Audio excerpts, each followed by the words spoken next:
ce dernier paragraphe, dans la théorie d'intégration-dérivation, on va examiner les formules de Taylor. Le chapitre 5, c'est juste le rappel des formules d'intégration par partie et de changement de variable. C'est des points qu'on a beaucoup développés en début d'année. Ces points-là, j'ai rien à dire en supplément. Ce que j'ai à dire en supplément, on le verra dans des fiches méthodes ou éventuellement quand on fera des exercices. Mais je vais plutôt ici appuyer des choses nouvelles, donc les fameuses formules de Taylor. Alors quand je dis nouveau, j'ai envie de dire c'est du nouveau et du pas nouveau. Je m'explique. Pour l'instant, faisons le bilan de ce qu'on connaît à ce que je vais appeler l'ordre 1. À l'ordre 1, nous avons vu une formule de Taylor, la formule de Taylor-Young, qu'on a d'ailleurs étendue à l'ordre n sans la démontrer. C'est pour ça que je la cite à l'ordre 1, puisque pour l'instant, c'est la seule formule qu'on ait démontrée. Celle-là, on l'a démontrée, il n'y a aucun souci. Donc on avait démontré cette formule locale qui était équivalente à dire que la fonction f était dérivable en a. On avait identifié cette formule comme une formule qui était locale. Locale pourquoi? Ça tenait au reste. Le reste qui est ici, on ne le connaît, on ne le maîtrise que lorsque x tend vers a. Donc local, ça veut dire que cette formule-là n'est valable, alors n'est valable, en fait, n'a d'intérêt, c'est plutôt comme ça qu'il faut le dire, n'a d'intérêt que si x tend vers a. Donc c'est en ça que c'est une formule locale. Par opposition à cette formule, on avait la formule des accroissements finis qui permettait de comparer f de x et f de a à l'aide de la dérivée.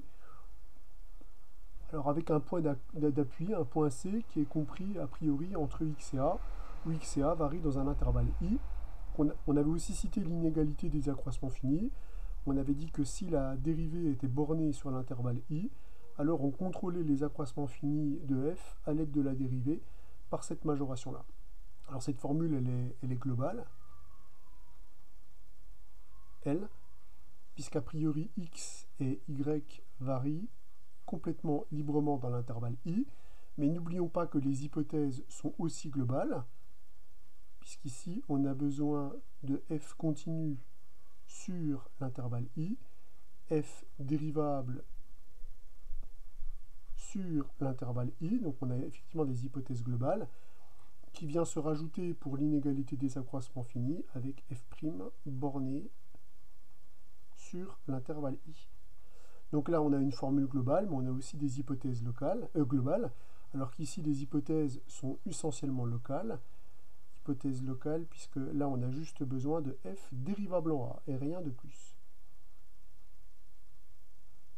Donc on voit l'opposition entre les deux formules, des formules qui vont être valables globalement sur un intervalle, des formules qui n'ont d'intérêt que si x tend vers a. Donc on voit déjà que les sujets qu'on abordera vont délimiter le cadre d'application de ces formules. Pour des calculs de limites, pour des positions locales de courbes, pour des recherches d'équivalents, on utilisera une formule locale. Et par contre, pour comparer des fonctions ou des accroissements globalement sur un intervalle avec x et a qui sont a priori pas proches l'un de l'autre, on utilisera plutôt des formules globales. L'objectif de ce paragraphe est de généraliser ces formules, c'est-à-dire de les pousser à l'ordre n. Donc établir une formule globale et établir une formule locale par comparaison avec un polynôme, mais à n'importe quel ordre, sous réserve d'avoir les bonnes hypothèses pour la fonction f.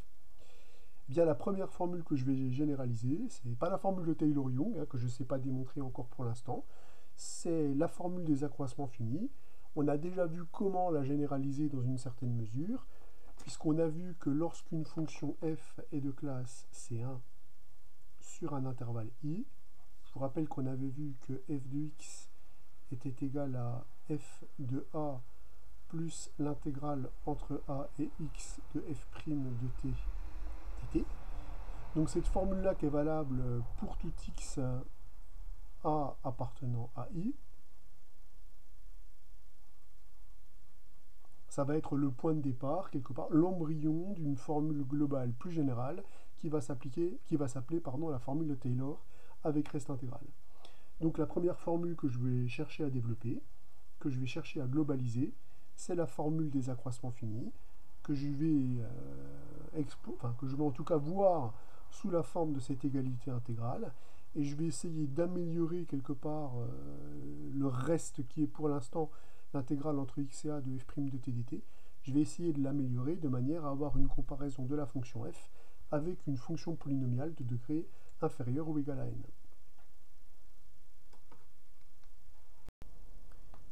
La première formule de Taylor que nous allons voir, c'est donc la formule de Taylor dite avec reste intégral, qui s'exprime de cette façon. Et on va démontrer cette formule, contrairement à la formule que je vous ai dit de Taylor-Young qu'on n'avait pas démontrée, mais je vais déjà la discuter un peu, cette formule. Alors cette formule, elle est constituée de deux choses qu'on a déjà plus ou moins vues. La première chose, c'est ce qu'on appelle la partie régulière, ou la partie polynomiale de cette formule de Taylor. Alors cette partie polynomiale, elle ne nous est pas complètement inconnue. Cette partie polynomiale, on l'avait déjà observée dans le chapitre sur les polynômes, où on avait une formule de Taylor exacte, vous vous rappelez, formule de Taylor où il n'y avait pas de reste. Donc ça, c'est ce qu'on appelle la partie régulière ou la partie polynomiale. Donc c'est justement l'objet de l'approximation. Si on fait une approximation de f par une partie polynomiale, et la partie qu'on néglige, c'est l'expression qu'on a ici, et on espère que la partie qu'on néglige, elle soit effectivement négligeable devant les termes qui sont là. Donc ça, on verra ce que ça signifie concrètement. Donc ça, c'est la première partie, la partie régulière. Et vous avez ce qu'on appelle le reste. Et le reste, justement, on va le décliner de plusieurs façons.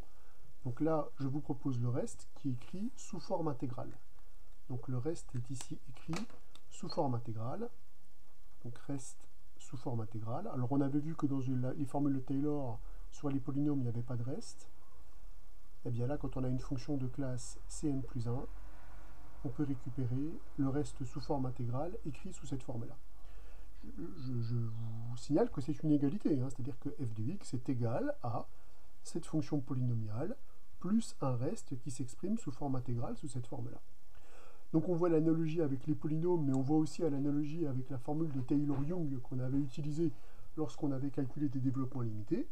La partie régulière, vous notez qu'elle était exactement identique. La seule différence, c'était la nature du reste. Le reste s'écrivait x moins a à la puissance n fois epsilon de x, où epsilon tendait vers 0 lorsque x tend vers a. Donc c'était un reste qu'on contrôlait lorsque x tendait vers a. Ici, l'expression du reste, c'est une intégrale. Cette intégrale, elle est valable et calculable dès lors qu'on travaille avec a et x dans l'intervalle i. Donc là, il n'y a pas de notion de proximité entre a et x. Ce reste, il est évidemment calculable pour n'importe quelle valeur de a, pour n'importe quelle valeur de x dans l'intervalle i. Et on verra qu'elles ont même un intérêt lorsque a et x ne sont pas nécessairement, entre guillemets, proches l'un de l'autre. Alors, on a déjà observé cette formule de Taylor à l'ordre 0, je vous le rappelle, puisqu'on avait dit que sous ces hypothèses-là, quel que soit xa appartenant à i, on avait f de x qui était égal à f de a, plus l'intégrale entre a et x de f' de t dt. Bon, qui est bien la formule de Taylor à l'ordre 0, en fait, puisque si je la réécris très légèrement modifiée, on va récupérer ici 1 sur factoriel de 0, puisque factoriel de 0, c'est 1, intégrale entre a et x de x moins t à la puissance 0, qui est toujours égal à 1, multiplié par f' de t dt. Donc ici, l'énoncé qu'on a vu, qui était un peu, on va dire, béton, mais en fait qui contient beaucoup plus de choses qu'il n'y laisse paraître, c'est la formule de Taylor à l'ordre 0, et si j'appelle P de n l'énoncé de mon théorème, eh bien c'est juste la propriété à l'ordre 0. Donc si je veux évidemment englober ça dans une récurrence, si j'appelle P de n la propriété globale, je viens d'initialiser mon raisonnement par récurrence avec le corollaire du théorème fondamental du calcul intégral. Reste maintenant à traiter l'hérédité. L'hérédité serait donc de se fixer un entier naturel quelconque, de supposer la propriété au rang n, c'est-à-dire supposer qu'on peut écrire cette relation-là au rang n. Supposons que la propriété P de n est une propriété vraie, et montrons la propriété au rang n plus 1. Donc ce qu'on se propose de faire. Alors pour démontrer la propriété au rang n plus 1, il faut prendre les hypothèses au rang n plus 1. Donc on va déjà se donner une fonction f de classe Cn plus 2 sur un intervalle i. Évidemment, les hypothèses, elles sont aussi adaptées à la propriété qu'on a à démontrer, donc de classe LCn plus 2 sur l'intervalle I. Et l'objectif est de démontrer cette formule-là en itérant la valeur de n de une unité. Donc l'objectif, ça serait de montrer une formule. Ça serait de montrer que f de x va être égal à f de a plus f' de a fois x moins a, plus etc. jusqu'à fn de a sur factoriel n fois x moins a à la puissance n, plus, alors le terme qu'on va justement devoir rajouter dans notre relation, donc la dérivée n plus unième de f en a pondérée par factoriel n plus 1, x moins a à la puissance n plus 1, plus le reste, qui va s'incrémenter, donc l'intégrale entre a et x, de x moins t à la puissance n plus 1, sur factoriel n plus 1, multiplié par la dérivée à l'ordre n plus 2 de f en t dt. Donc, si vous regardez bien ce qu'on a à faire pour pouvoir démontrer la formule de Taylor à l'ordre supplémentaire, à l'ordre suivant, c'est juste montrer l'égalité entre les termes qui sont ici et le reste. Puisque les hypothèses ici nous permettent bien d'appliquer la formule de Taylor à l'ordre n, puisque si f est de classe Cn plus 2, elle est de classe Cn plus 1, donc on est capable d'écrire cette formule-là. Maintenant, il va falloir montrer que dans les hypothèses qui sont ici, le reste d'ordre n, il est égal à l'expression que je viens d'encadrer là. Donc l'objectif de la preuve, c'est juste de faire le lien entre le reste, c'est-à-dire cette expression-là, et l'expression qui est ici. Alors en observant l'élément dont on dispose, c'est-à-dire cet élément-là, et en observant ce à quoi on doit aboutir, on voit a priori que la puissance ici va augmenter de 1 unité, et la dérivation va également augmenter de 1 unité. Ça, c'est ce que j'obtiens quand j'intègre cette fonction, et ici, c'est ce que j'obtiens quand je dérive cette fonction. Donc on voit tout de suite que le passage qui va nous permettre de passer de lui à lui, c'est probablement simplement une intégration par partie. Ce qu'on va faire. Pour réaliser notre intégration par partie, donc on a déjà identifié la fonction qu'on doit intégrer, c'est la fonction là. Donc attention aux variables, ici c'est une fonction de la variable t. Donc on va poser a' de t va être égal à x moins t à la puissance n, et la fonction qu'on doit dériver, c'est celle-ci. Donc on va poser b de t va être égal à la dérivée n plus unième de f prise en t. Donc on a dit qu'on devait intégrer cette fonction. Cette fonction, elle est bien intégrable puisque continue, c'est une fonction polynomiale. Attention à la façon dont on va l'intégrer, puisqu'il y a une composition à prendre en compte. Donc c'est x moins t à la puissance n plus 1 sur n plus 1. Mais attention, il faut pondérer par la dérivée de moins t, qui est égale à moins 1. Donc voilà ce qu'on obtient en intégrant cette fonction. Vous pouvez le vérifier en dérivant cette fonction. C'est une composée de fonctions dérivables. Quand on va dériver cette expression, n plus 1 sort, mais la dérivée de moins t sort aussi. Donc on récupère bien le a' de t qui est là. Cette fonction, elle est bien de classe C1, puisque je viens d'intégrer une fonction continue. Cette fonction-là, elle est dérivable, puisque la fonction f est supposée de classe Cn plus 2. Donc cette fonction-là, elle est bien de classe C1, puisque f est de classe Cn plus 2. Et la dérivée de f, ça sera simplement la dérivée à l'ordre n plus 2. Bon, alors on n'a plus qu'à poser notre intégration par partie. On va récupérer ici a de t fois b de t dt. Donc on va récupérer moins x moins t à la puissance n plus 1 sur n plus 1. Alors j'ai oublié le 1 sur factoriel n devant, attention. Donc multiplié par b de t, donc la dérivée d'ordre n plus unième de f en t pris entre a et x. Alors moins, donc il y a déjà le 1 sur n plus 1 qui est ici, multiplié par le 1 sur n plus 1 qui est là, il va donc sortir 1 sur factoriel n plus 1. Et le moins de l'intégration par partie se détruit avec le moins qui est ici, qui devient plus. L'intégrale entre a et x de x moins t à la puissance n plus 1. Non, la division je l'ai déjà faite. Multiplié par la dérivée n plus deuxième de t dt. Donc là, vous vous apercevez que vous récupérez exactement le reste d'ordre n plus 2. On n'a plus qu'à vérifier si le crochet correspond à ce que l'on veut. Alors ce crochet, quand vous évaluez t en x, vous allez récupérer 0, puisque n plus 1 est un entier naturel supérieur ou égal à 1, donc une puissance de 0 va donner 0, moins la valeur en a, donc le moins va se contrôler avec le moins qui est ici, donc on va récupérer 1 sur factoriel n plus 1, parce qu'il y a le produit de factoriel n par n plus 1, multiplié par l'expression qui est là évaluée en a, x moins a à la puissance n plus 1, multiplié par la dérivée n plus unième de f en a, plus le fameux reste qu'on a déjà identifié comme étant bien le reste d'ordre n plus 1.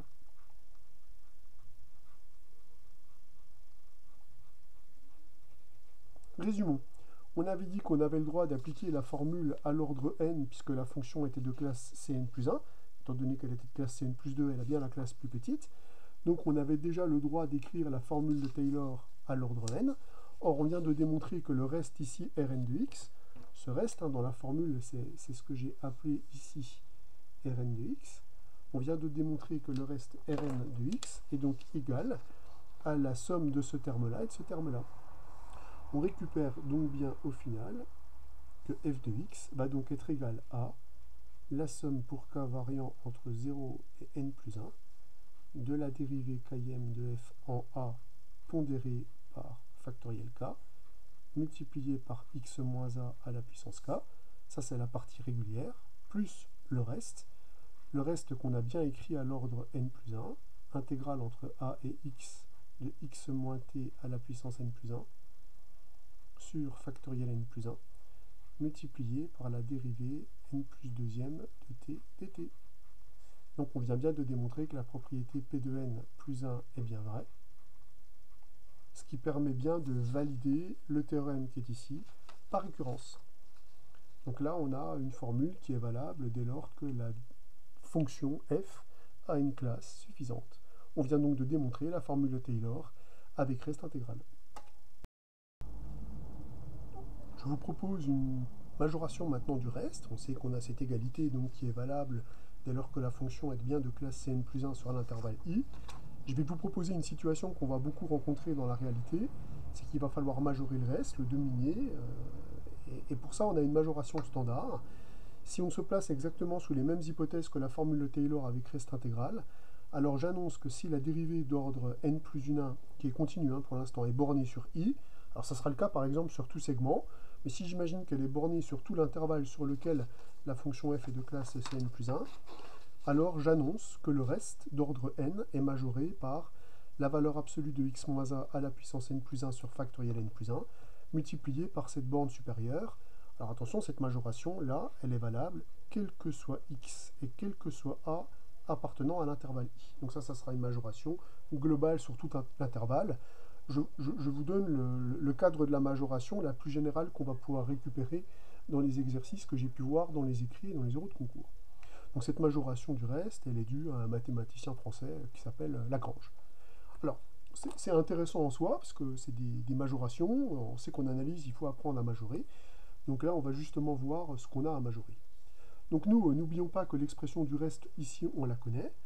On sait que la valeur absolue qu'on a à contrôler, c'est la valeur absolue de 1 sur factoriel n, multiplié par l'intégrale entre a et x de, alors d'une part, x moins t à la puissance n, multiplié par la dérivée n plus unième de t dt. Donc c'est cette majoration qu'on a à faire. Alors on sait que des majorations d'intégrales, en général, c'est des majorations d'intégrandes. Ici, elles sont parfaitement impossibles, puisqu'on ne connaît pas le signe des fonctions qui sont dans le produit. Et je vous le répète, je le répéterai probablement jamais assez, pour pouvoir majorer un produit, il faut que les termes dans le produit soient positifs. Or ici, ils ne le sont pas du tout. Donc la première chose qu'on va faire, c'est utiliser la majoration standard, ça tombe bien, qui nous dit que l'intégrale en valeur absolue est toujours plus petite que la valeur absolue de l'intégrale. Alors attention, ceci n'est valable que si les bornes sont ordonnées. Donc, je vais déjà écrire cette majoration.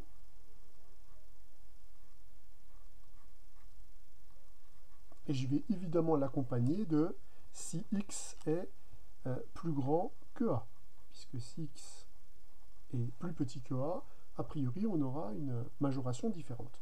Ce qui veut donc dire que j'aurai probablement un autre cas à traiter, c'est le cas où x est inférieur ou égal à a, ce que je ferai plus tard. Donc cette majoration-là, c'est une majoration standard de notre cours, qui nous permet d'obtenir des termes positifs, qui va même nous permettre de nettoyer un petit peu tout ce petit monde, puisque là vous notez que x est plus grand que t, puisque je vous rappelle que t est entre a et x est plus grand que a, donc ce terme-là est positif, donc la valeur absolue de x moins t, c'est égal à x moins t à la puissance n. Et lui est majoré par la borne supérieure de la dérivée n plus unième de f sur tout l'intervalle i. Donc je vais pouvoir majorer cette expression-là par 1 sur n plus 1, multiplier l'intégrale entre a et x de x moins t à la puissance n, multiplié par cette borne supérieure là. Alors cette borne supérieure, je vais la baptiser mn plus 1. Je n'ai pas trop envie d'écrire des bornes supérieures partout. Donc voilà, on va la baptiser mn plus 1. Donc on récupère la majoration qui est là. Et j'insiste bien, hein, cette majoration, on ne peut le faire que parce qu'on a des termes positifs. Donc il y a un timing dans la majoration. Majorer dans la valeur absolue, c'est doublement stupide. Déjà, on ne maîtrise pas les signes d'une part, et d'autre part, la valeur absolue n'est pas monotone. Donc c'est doublement faux. Hein. Ça serait une faute calamiteuse de faire des majorations dans les valeurs absolues. Hein. Ça, on ne fait jamais. Donc le bon timing, c'est la valeur absolue de l'intégrale est majorée par l'intégrale de la valeur absolue après avoir vérifié que les bornes sont dans le bon sens. Puis, on majore ces termes positifs en majorant chacun des termes du produit. Seulement, le terme qui est là ne dépend pas de t. Je vais donc pouvoir le sortir de l'intégrale. Et l'intégrale que je récupère est une intégrale qui est directement calculable, puisque x moins t à la puissance n va s'intégrer en x moins t à la puissance n plus 1 sur n plus 1, multiplié par moins 1, pris entre a et x. Et quand on calcule ce crochet, en x il est nul et en a il vaut x moins a à la puissance n plus 1 sur n plus 1, puisqu'il faut prendre en compte ici le double passage au moins, le moins du crochet avec le moins qui est là. Donc on récupère mn plus 1, x moins a à la puissance n plus 1, sur factoriel n fois n plus 1, factoriel n plus 1. Or ceci c'est bien la valeur absolue de x moins a, puisque je suis dans le cas où x est supérieur ou égal à a. Donc on récupère bien que cette majoration est valable si x est supérieur ou égal à a. Alors maintenant vous allez me dire, mais qu'est-ce qui se passe si x est inférieur ou égal à a? Donc là il faut que je reprenne les majorations à partir de ce moment-là. Donc que se passe-t-il si x est plus petit que a maintenant? Si x est plus petit que a, qu'est-ce qu'il me suffit de faire dans l'intégrale qui est là? Pour avoir les bornes dans le bon sens, il suffit que je permute les bornes. Si je permute les bornes, qu'est-ce qui va se passer? Ça va juste changer le signe de cette intégrale. Mais je suis dans une valeur absolue, donc le signe, de toute façon, il est contrôlé par la valeur absolue. Donc là, je vais repartir du fait que la valeur absolue de Rn de x est donc égale, puisque le signe est tué par la valeur absolue, à l'intégrale entre x et a, de x moins t à la puissance n, dérivée n plus unième de f dt. On reprend les majorations habituelles, mais comme ici x est plus petit que a, je peux refaire la majoration qui est là. Donc 1 sur factoriel n, intégrale entre a et x2. Alors cette fois-ci, ça va être t moins x à la puissance n, puisque la valeur absolue de x moins t, c'est t moins x ici, puisque t est a priori... Alors je me suis trompé, le x il est en bas. Voilà, puisque t est évidemment supérieur ou égal à x, multiplié par la valeur absolue de la dérivée n plus unième de t dt. Maintenant, on fait notre majoration. On peut bien majorer ce terme-là par mn plus 1, puisque c'est sa bande supérieure, et on peut bien majorer le produit, puisque c'est un produit de termes positifs. On récupère donc mn plus 1 sur factoriel n, multiplié par l'intégrale entre x et a, de t moins x à la puissance n dt. Alors il ne nous reste plus qu'à calculer cette intégrale, je vais faire le calcul ici. L'intégrale entre x et a de t moins x à la puissance n dt, ça va s'intégrer d'ailleurs plus facilement que tout à l'heure, c'est t moins x à la puissance n plus 1 sur n plus 1. Là, il n'y a pas à prendre en compte la composition parce que le dérivé de ce terme-là, c'est 1, entre x et a. Et la valeur en a, c'est a moins x à la puissance n plus 1 sur n plus 1. Puisque ce terme-là évalué en x est nul. On récupère donc bien que si x est plus petit que a, la valeur absolue de Rn de x est donc inférieure ou égale à, eh bien, a moins x à la puissance n plus 1. Et a moins x, ici, c'est la valeur absolue de x moins a, puisqu'on est dans les conditions où x est plus petit que a, sur factoriel n plus 1, puisqu'il y a n plus 1 multiplié par factoriel n, multiplié par mn plus 1, qui est la bande supérieure de la fonction f de la fonction dérivée n plus une fois sur l'intervalle i. Moralité, que x soit plus grand que a ou que x soit plus petit que a, on a bien réussi à montrer que la valeur absolue du reste est majorée par le terme qui est ici. Donc on a donc bien une majoration qui est valable, peu importe la position de x et de a dans i. Majoration par Lagrange du reste intégral. Passons aux applications remarquables de la formule de Taylor avec reste intégral, formule de Taylor globale. On va voir qu'elle va nous permettre de démontrer des inégalités sur un intervalle donné. Contrairement aux formules locales, une formule locale, elle peut nous permettre de montrer qu'une fonction est au-dessus d'une autre sur un voisinage d'un point, mais un voisinage qu'on ne choisit pas. On dit qu'il existe un voisinage sur lequel il se passe quelque chose, mais ce voisinage, on ne le contrôle pas. Ici, on va voir que la formule de Taylor avec reste intégral nous permet de démontrer des inégalités en général sur des intervalles fixés. Donc par exemple, on va montrer cet encadrement-là. Pour démontrer un tel encadrement, la plupart du temps, il aurait fallu faire deux études de fonction. La fonction sinus moins ce terme-là, étudier les variations de la fonction, il aurait fallu dériver la fonction un certain nombre de fois pour être sûr de maîtriser le signe de sa dérivée, et faire de même avec la différence entre cette fonction et cette fonction. Pour montrer qu'elle était positive, il aurait fallu dériver la fonction un certain nombre de fois pour être sûr de contrôler son signe. Là, vous voyez tout de suite que c'est pas très drôle. Si vous vous rappelez les exercices, si vous commencez par l'étude de cette fonction, il faudrait dériver déjà au moins 5 fois pour contrôler le signe de la dérivée, ce qui est véritablement pas très drôle. Là, on va voir que la formule de Taylor reste intégrale permet de démontrer cette inégalité-là en une ligne et permet de démontrer cette inégalité en une ligne, ce qui est fort quand même. Donc, ce qui est un progrès absolument considérable. Alors, les conditions d'application de la formule de Taylor avec reste intégral sont quand même particulières, puisqu'il s'agit de comparer la fonction sinus à un développement de Taylor. Alors là, on reconnaît le développement de Taylor de la fonction sinus en 0. Donc ce qu'on aurait envie de faire, c'est de prendre un x quelconque entre 0 et pi, et d'appliquer la formule de Taylor à la fonction sinus à un certain ordre. Alors, on y va. On va écrire donc la formule de Taylor avec reste intégral. Alors l'ordre, je le prends comme je veux, puisque la fonction sinus, je vous rappelle qu'elle est c infini sur r. Je peux donc appliquer la formule de Taylor à n'importe quel ordre, et sur n'importe quel intervalle de r. Donc ici, je vais l'appliquer entre 0 et x à la fonction sinus. Donc je vais récupérer que sinus x, bon bah c'est sinus 0 qu'il faut 0 plus sinus prime de 0 fois x, mais là on sait qu'on va récupérer l'équivalent, plus la dérivée seconde de sinus en 0 qui va me redonner du moins sinus qui en 0 est nul, donc qui va s'annuler. Bon, la fois d'après, on va récupérer moins 1 multiplié par x3 sur factoriel 3 multiplié par x3 sur 6. Donc évidemment, il n'y a pas de scoop, on récupère le développement, la partie régulière du développement de sinus en 0, puisqu'entre la formule de Taylor reste intégrale et la formule de Taylor-Young, la partie régulière, évidemment, c'est la même. C'est juste la nature du reste qui va changer. Donc là, je vais écrire le reste d'ordre 3, le reste R3, sachant que comme le terme R4 est nul, je pourrais écrire le terme d'ordre 4 si le terme d'ordre 3 ne me convient pas.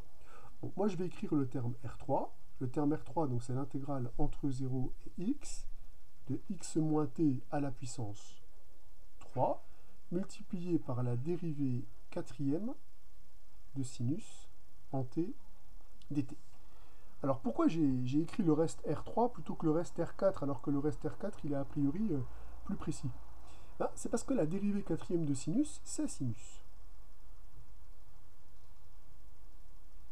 Je vous rappelle que quand on dérive une fonction circulaire, on sait que quel que soit t appartenant à R, la dérivée énième de la fonction sinus, c'est la fonction sinus évaluée en t, auquel j'effectue n rotations d'angle pi sur 2.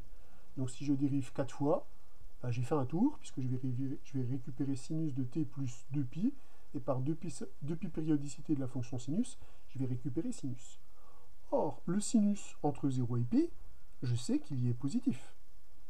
Moralité, ce terme-là est positif, puisque quand t est compris entre 0 et x, x moins t est positif, donc ce terme-là est positif. Le sinus est également positif entre 0 et pi. 0 est bien inférieur ou égal à x. On a donc tout pour assurer que cette intégrale-là est une intégrale qui est positive. Moralité, on vient de démontrer que sinus x est égal à ce terme-là plus un nombre positif. Donc on vient en une petite ligne de démontrer que sinus x est donc bien, a priori, supérieur ou égal à x moins x3 sur 6. Pour l'autre inégalité, on voit qu'il faut récupérer le terme x5 sur 120. C'est celui que je vais obtenir en appliquant la formule de Taylor avec reste intégral à l'ordre au moins 5. Soit à l'ordre 5, soit à l'ordre 6. Je peux l'appliquer aussi à l'ordre 6, puisque le terme en x puissance 6, il est nul. Donc, on va voir, puisque ce qui va faire foi, c'est le signe du reste du signe. Oh là, attendez, j'avais oublié un 1 sur factoriel 3 quand même, donc il ne change pas le signe. Il faut quand même que ma formule soit correcte. Donc bref, c'est la nature de l'intégrale et du signe de l'intégrante qui va me permettre de savoir si je vais plutôt l'appliquer à l'ordre 5 ou plutôt à l'ordre 6. Bon, en tout cas, j'applique la formule de Taylor à l'ordre au moins 5. Donc là, on va récupérer les 5 premiers termes qui correspondent à la partie régulière du développement limité de sinus. Factoriel 5 étant égal à 120, on récupère bien ça. Donc plus, alors là je vais écrire au crayon de papier parce que je ne suis pas sûr de ce que je vais écrire. On va voir ce qui va conditionner mon choix. Soit j'écris le reste d'ordre 5, c'est-à-dire 1 sur factoriel 5, l'intégrale entre 0 et x de x moins t à la puissance 5. Alors ce terme-là, il est bien positif, multiplié par la dérivée sixième de la fonction sinus. Donc comme la dérivée quatrième c'est sinus, il faut que je dérive sinus deux fois. Quand je dérive sinus deux fois, j'obtiens moins sinus dt. Donc là, si je réécris mon reste maintenant avec le calcul que je viens de faire oralement, on récupère l'intégrale entre 0 et x de x moins t à la puissance 5 multiplié par moins sinus de t dt. La question c'est est-ce que je suis capable de récupérer le signe de cette intégrale? Et si je suis capable de récupérer son signe, dans ce cas-là, je pourrais écrire ça autrement qu'avec crayon de papier. Alors x ici est compris entre 0 et i, pi c'est un nombre positif, donc les bornes sont dans le bon sens. T est ici compris entre 0 et x, donc ce terme-là est évidemment positif. La fonction moins sinus entre 0 et x est négative puisque x est compris entre 0 et pi. Et comme sinus est positif entre 0 et pi, moins sinus sera négatif, ce terme-là sera négatif. J'intègre donc une fonction de signe négatif avec des bornes croissantes, puisque je vous rappelle ici que x est supérieur ou égal à 0. Le résultat est que le terme qui est ici est négatif. Donc attention, ce qui est négatif, c'est ce que j'encadre ici. Je connais donc maintenant parfaitement le signe de cette intégrale. Donc je viens de dire que sinus x est égal à ce nombre-là, plus, alors maintenant j'écris ça en gras, plus 1 sur factoriel 5 intégrale entre 0 et x de x moins t à la puissance 5 multiplié par la dérivée sixième de sinus en t. On vient de démontrer que le terme qui est là est un terme qui est négatif ou nul. On vient de le faire juste au-dessus. Comme ce terme-là est bien négatif ou nul, on vient bien de démontrer que la différence entre ce terme-là et ce terme-là est inférieure ou égale à 0. On vient bien donc de démontrer que sinus x est inférieur ou égal à x moins x cube sur 6 plus x cube sur 120, puisque la différence est négative. On a donc démontré en une ligne cette inégalité. C'est quand même assez prodigieux, hein. On voit la puissance en action de ces formules de Taylor quand il s'agit de comparer la fonction à des termes qui apparaissent dans son développement in Taylor. Il serait bon maintenant pour vous de vous lancer dans l'exercice numéro 13 Je vous ai montré la voie en faisant cet exercice-là. L'exercice numéro 13, vous voyez qu'il est en tout point semblable à cet exercice. Donc là, il est temps de mettre la pause pour pouvoir chercher cet exercice tout seul. Et après, on va le corriger. Alors, je vous ai laissé un petit peu réfléchir. Vous avez eu le temps de mettre sur pause pour démontrer cette inégalité. Alors là, effectivement, on reconnaît les premiers termes du développement limité de la fonction log de 1 plus x. Donc on sait que ça correspond à la partie régulière d'un développement in Taylor. Donc ici, comme il s'agit de démontrer cette inégalité pour tout x positif, je vais me donner un x qui appartient à R+, et je vais appliquer la formule de Taylor avec reste intégrale entre 0 et x. On applique Taylor reste intégrale entre 0 et x. Donc Taylor reste intégrale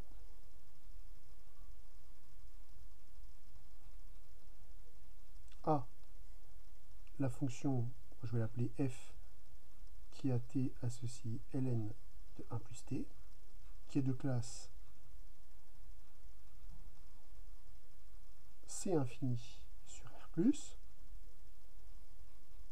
et je vais appliquer cette formule entre 0 et x, ce qui va m'assurer dans toute la suite que je vais intégrer sur des bornes croissantes. Donc j'applique ma petite formule de Taylor. Donc je vais déjà l'appliquer à l'ordre 2 pour justifier ma minoration. Si je l'applique à l'ordre 2, je sais bien que les premiers termes vont donner x moins x carré sur 2, puisque la partie régulière est la même. Plus, maintenant je vais écrire ce que j'ai appelé R2 de x dans mon cours. Ce R2 de x, c'est ça, donc pour n est égal à 2. Donc je vais récupérer donc 1 sur factoriel 2, multiplié par l'intégrale entre 0 et x de x moins t au carré, multiplié par la dérivée troisième de la fonction f. Alors je vais calculer les dérivées successives de f. On va voir qu'elles sont assez faciles à calculer. La dérivée première, la voici. On va retrouver des exercices qu'on avait traités dans le chapitre sur la dérivation. Voilà la dérivée première. La dérivée seconde, c'est moins 1 sur 1 plus t au carré. Et la dérivée troisième, celle qui m'intéresse ici dans ma formule de Taylor à notre ordre, ça va donc nous donner, donc ça je vais le dériver plutôt sur moins 1 plus t à la puissance moins 2, donc il va me rester du 2 fois 1 plus t à la puissance moins 3, donc du 2 sur 1 plus t au cube. Donc là ce que je vais récupérer comme fonction, c'est 1 sur 1 plus t au cube dt. Voilà ce que je récupère. Alors il faut que je détermine le signe de cette expression. Alors là, on a t qui est compris entre 0 et x. Si t est compris entre 0 et x, x moins t est positif. En plus, c'est un carré. Donc ce terme-là, il est clairement positif sur l'intervalle lorsque t appartient à l'intervalle 0x. Et 1 plus t au cube est une quantité qui est évidemment positive sur l'intervalle 0x, puisque c'est un quotient de termes positifs. Comme ici les bornes sont dans le sens croissant, je vous rappelle qu'on a dit que x était supérieur ou égal à 0, j'intègre une fonction positive avec des bornes croissantes. Par positivité de l'intégrale, le reste R3 est donc positif ou nul. Moralité, on vient bien de démontrer que ce terme-là est donc forcément supérieur ou égal à x moins x carré sur 2. One sentence proof pour cette inégalité. Il reste à faire la deuxième. Allez, encore un petit coup sur pause. Je vous laisse réfléchir encore 10 secondes. Les 10 secondes sont passées. Vous vous apercevez qu'on va simplement écrire la formule de Taylor à un ordre supplémentaire, à l'ordre 3. Donc on va récupérer que log de 1 plus x est égal à x moins x carré sur 2, plus x3 sur 3, plus, alors le reste cette fois-ci à l'ordre supplémentaire, R3 de x. Donc ça va me donner du 1 sur factoriel 3, multiplié par l'intégrale entre 0 et x de x moins t au cube, qui va garder un signe positif puisque x moins t est positif, multiplié par la dérivée quatrième de f. La dérivée quatrième de f, c'est la dérivée de 2, 1 plus t à la puissance moins 3. C'est donc moins 6 fois 1 plus t à la puissance moins 4, donc sur 1 plus t à la puissance 4. Donc là, je vais récupérer moins 6 sur 1 plus t à la puissance 4 dt. On n'a plus qu'à analyser le signe de l'intégrande, puisqu'on sait que les bornes sont toujours dans le sens croissant. Cette quantité-là est positive, puisque x est plus grand que t, on est sur l'intervalle 0x. Cette quantité-là, elle est par contre universellement négative, donc l'intégrande est a priori négatif. J'intègre une fonction négative sur des bornes croissantes, la globalité de l'intégrale va donc être négative par positivité de l'intégrale. Moralité, comme ce terme-là est négatif ou nul, j'obtiens a priori que ln de 1 plus x est donc bien inférieur ou égal à x moins x carré sur 2 plus x3 sur 3. Franchement, c'est fantastique. Ça, moi, vous savez que j'adore les formules clés en main. Alors celle-là, elle est quand même redoutable, hein.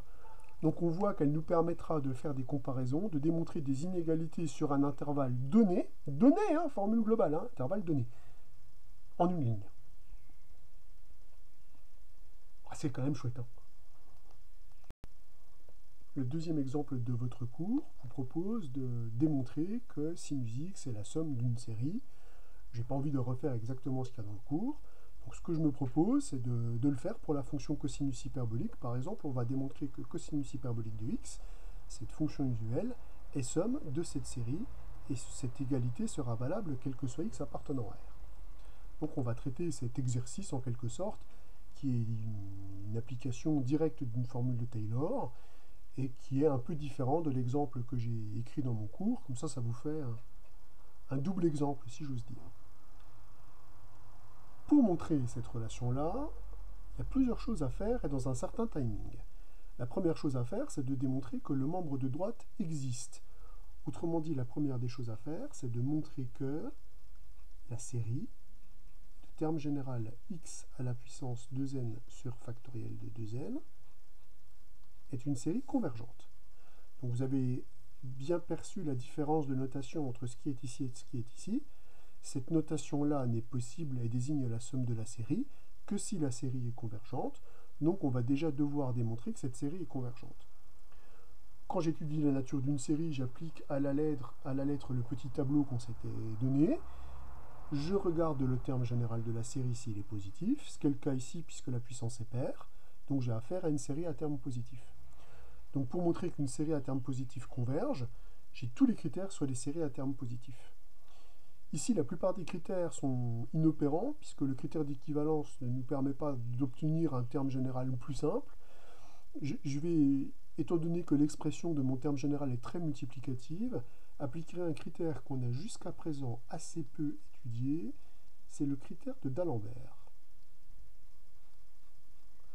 Donc le critère de D'Alembert, il nous dit que si le terme général de la série est strictement positif, alors si le rapport A n plus 1 sur A n tend vers une limite L strictement plus petit que 1, la série est convergente. Donc ce terme-là est strictement positif dès lors que x est différent de 0, ce qui nous obligera à regarder ce qui se passe à part lorsque x est égal à 0. J'étudie, comme nous invite à le faire le critère de D'Alembert, le rapport A n plus 1 sur A n. Alors attention, quand on écrit A n plus 1, on remplace x à la puissance 2n par x à la puissance 2 facteur de n plus 1, donc x à la puissance 2n plus 2, sur factoriel 2n plus 2 pour les mêmes raisons, le tout multiplié par factoriel 2n sur x à la puissance 2n. Rapport qui est égal à x carré sur 2n plus 2 fois 2n plus 1, terme qui tend vers 0 lorsque n tend vers l'infini. Moralité, comme la suite est à terme strictement positif et que le rapport tend vers une limite qui est strictement plus petit que 1, je peux donc attester que cette série converge lorsque x est différent de 0. Dans le cas où x est égal à 0, dans ce cas-là, tous les termes qui sont ici sont nuls, sauf le terme pour n est égal à 0. Donc dans ce cas-là, la suite elle converge trivialement, puisque la suite ici elle est stationnaire à 0. Donc la série est trivialement convergente. Donc la série converge, je ne vais même pas en écrire plus. la série converge, et sa somme est égale à 1, ce qui prouve bien qu'on a bien l'égalité, puisque cosinus hyperbolique de 0 est égal à 1. Donc maintenant que la convergence de la série est actée, ce nombre-là a du sens, et nous, ce qu'on veut démontrer, c'est que ce nombre est égal à cosinus hyperbolique de x. Toujours les définitions, les définitions, les définitions. La somme d'une série, on se rappelle que c'est la limite de la suite des sommes partielles. On doit donc montrer que la limite de la suite des sommes partielles est égale à cosinus hyperbolique de x. Donc là encore, on va identifier ce qu'on a à démontrer. Toujours les définitions. Il nous faut montrer maintenant que la limite de la suite des sommes partielles, j'écris la suite des sommes partielles, donc attention aux indices. Donc je dois démontrer que la limite lorsque n tend vers plus l'infini de la suite de ces sommes partielles est égale à cosinus hyperbolique de x. Vous allez voir comme tout s'enchaîne naturellement. Nous, ce qu'on fait dans cette situation en général, on montre que la différence tend vers 0. Or, si vous regardez le développement de Taylor de la fonction cosinus, développement de Taylor que je prends entre 0 et x, je vais récupérer exactement ceci. Je vais récupérer que cosinus hyperbolique de x, c'est la somme pour k variant de 0 à n de x à la puissance de k sur factoriel de 2k, puisque ça correspond au développement, à la partie régulière du développement limité de cosinus hyperbolique. Or, la partie régulière, on sait que c'est la même que pour la formule de Taylor avec reste intégral, plus le reste intégral. Comme ici, la dernière puissance que j'écris, c'est x à la puissance 2n, je vais donc récupérer 1 sur factoriel de 2n, intégrale entre 0 et x, de x moins t à la puissance 2n, multiplié par la dérivée 2n plus unième de cosinus hyperbolique de t dt. Donc ça, c'est le fameux r 2n de x de ma formule de Taylor avec reste intégral. Donc on voit que pour montrer que la suite des sommes partielles tend vers cosinus hyperbolique, ça revient à démontrer que la différence tend vers 0. Or, la différence entre la suite des sommes partielles et cosinus hyperbolique, c'est le reste, c'est R2n. Donc l'objectif est requalifié. L'objectif est maintenant de montrer que R2n de x tend vers 0 lorsque n tend vers l'infini. L'objectif, c'est de démontrer que R2n de x tend vers 0 lorsque n tend vers plus l'infini. Or, le reste en valeur absolue, on sait le majorer via la majoration qui est donnée par la formule de Lagrange. Ce reste-là, alors, on va faire en deux temps. Si x est positif ou nul, on avait vu que ce reste était majoré par la valeur absolue de x à la puissance 2n plus 1 sur factoriel 2n plus 1, multiplié par la borne supérieure, alors ici entre 0 et x, de la dérivée 2n plus unième de cosinus hyperbolique de t. On sait que quand on dérive un nombre impair de fois cosinus hyperbolique, on obtient sinus hyperbolique. Donc sinus hyperbolique, il va falloir que j'en calcule sa borne supérieure entre 0 et x. Comme ici x est positif, sinus hyperbolique est croissante entre 0 et x, la majoration qu'on obtient est donc celle-ci.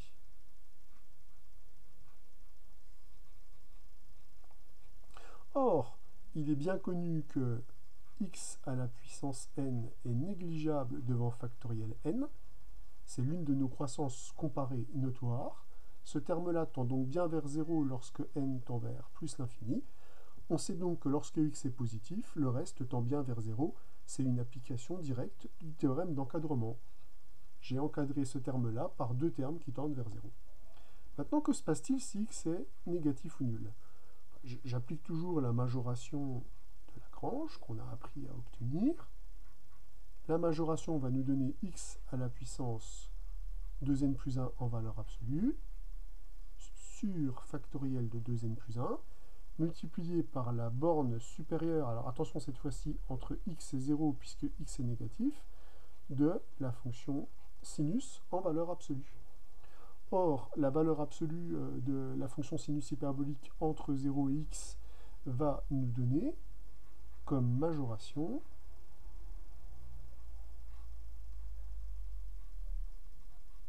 ceci,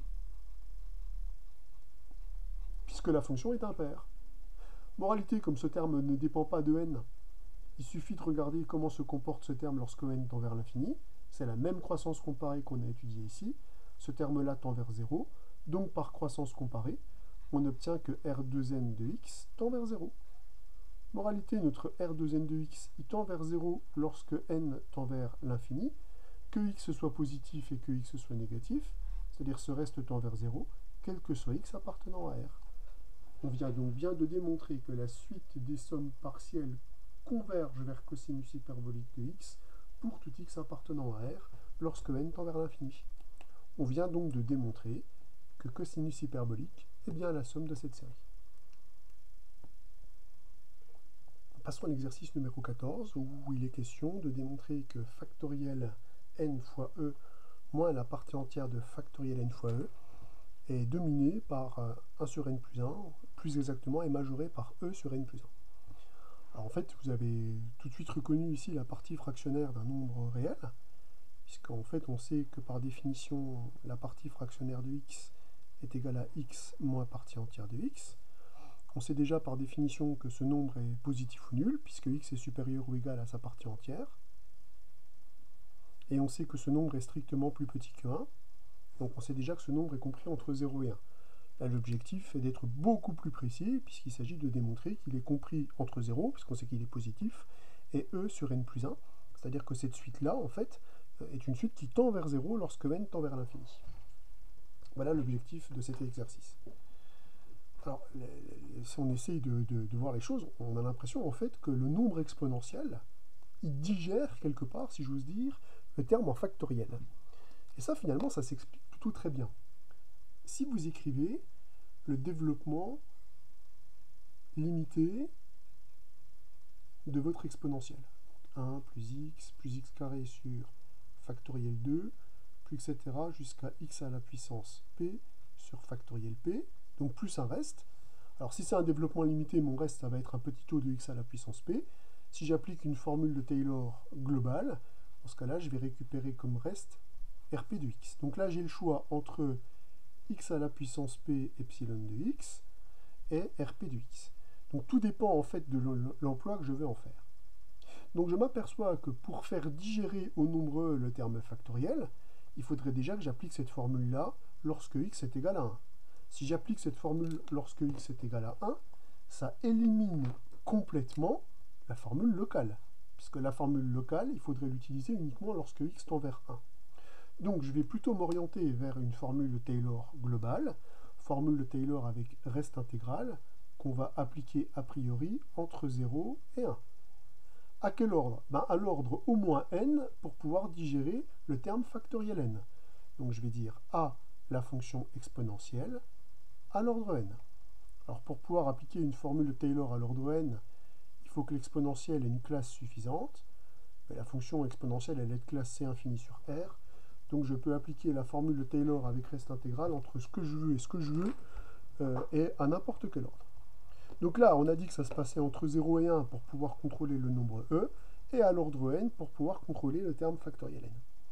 Donc là, j'écris ma formule de Taylor. Hein. C'est cool parce qu'en fait, on va l'écrire au moins 5 fois. Alors que je vais même enlever c'est e, le nombre e. Hein. Alors, vous pouvez dire exponentielle de 1 ou le nombre e, puisque le nombre e, c'est exponentielle de 1. Je vais simplement dire le nombre e est égal à...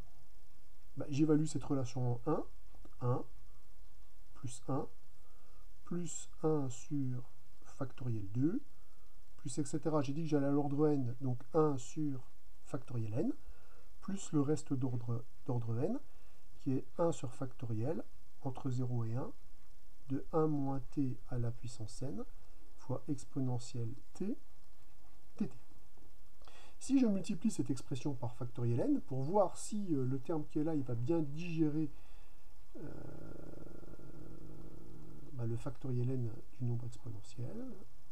Donc on va récupérer ça. Donc les nombres que j'écris là, pour l'instant, c'est tous des entiers. Si j'écris l'avant-dernier, je vais avoir factoriel n sur factoriel n moins 1, qui est bien un entier puisqu'il est égal à n, plus factoriel n sur factoriel n, qui est égal à 1. Plus, je vais juste avoir l'intégrale entre 0 et 1 de 1 moins t à la puissance n exponentielle de t dt.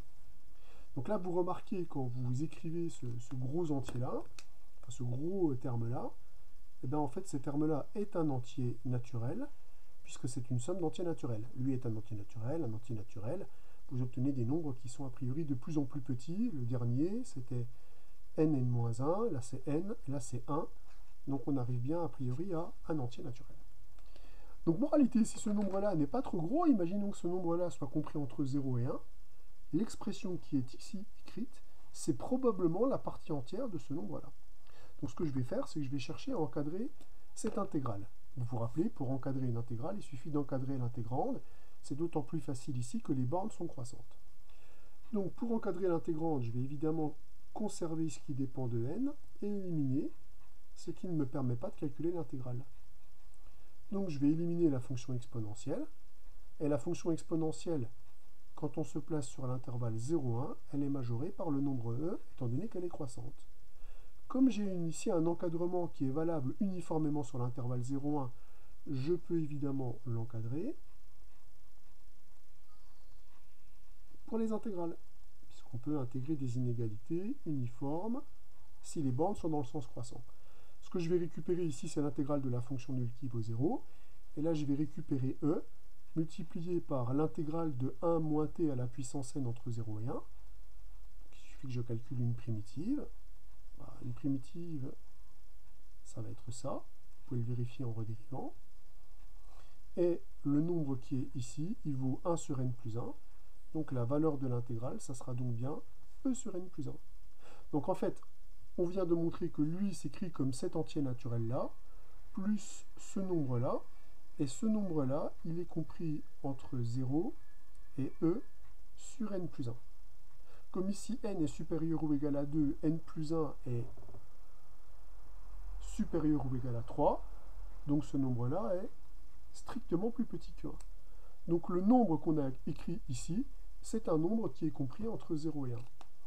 Si je fais un résumé, si j'appelle grand N le nombre que j'encadre ici, je l'appelle grand N.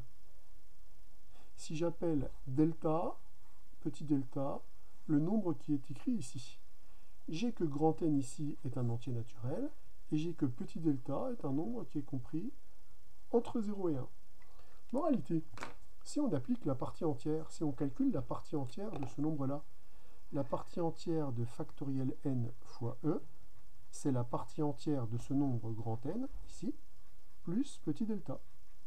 Comme grand N est un entier naturel par propriété de la partie entière, on récupère que cette partie entière vaut n plus la partie entière de delta. Or, la partie entière d'un nombre qui est entre 0 et 1 est nulle, donc ce terme-là est égal à 0. On vient donc de démontrer que le nombre qui est ici, ce nombre grand N, c'est la partie entière du nombre qui est là. On vient donc de démontrer que factoriel n fois e moins grand N, mais grand N est sa partie entière, est égal à petit delta. Petit delta qui est un nombre compris, ça on l'a vu, entre 0 et e sur n plus 1. C'est terminé. On vient donc bien de démontrer que la partie fractionnaire de n factoriel multiplié par e est bien compris entre 0 et n plus 1. Application remarquable de la formule de Taylor avec reste intégral. Donc on va aborder maintenant la dernière formule de Taylor qu'on a à maîtriser. C'est une formule locale. Donc elle fait suite chronologiquement à les formules de Taylor globales, en particulier la formule de Taylor avec reste intégral. Et donc, ce qui change par rapport à la formule de Taylor reste intégrale, vous avez bien noté que le terme général est exactement le même. C'est exactement la même formule d'approximation. La seule chose qui change, c'est le reste, et c'est donc son emploi qui va en être complètement bouleversé. Puisqu'on a vu que c'était le reste qui faisait tout, c'est la mesure de l'erreur qui fait tout. Donc ici, on est sur un reste local en A, qui est conforté par la définition directe. Effectivement, cette quantité-là, c'est une quantité qui tend vers 0 lorsque x tend vers A. On ne la maîtrise donc que lorsque x tend vers A. Donc l'égalité qui est là, même si elle est valable pour tout x appartenant à I, la considérer sur l'intervalle I n'a strictement aucun sens. Elle n'a d'intérêt que lorsque x tend vers A, donc uniquement pour des propriétés locales, type équivalent, calcul de limite, position relative de courbe au voisinage d'un point, mais rien de plus. Évidemment, essayer de montrer une formule sur un intervalle I donné avec la formule de Taylor-Young, c'est une hérésie, hein, ça n'a strictement aucun sens. Hein. Donc ce qui nous reste à faire, puisqu'on a quand même vu dans quel genre de conditions on emploie cette formule de Taylor-Young dans les développements limités, ce qui nous reste à faire, c'est à la démontrer.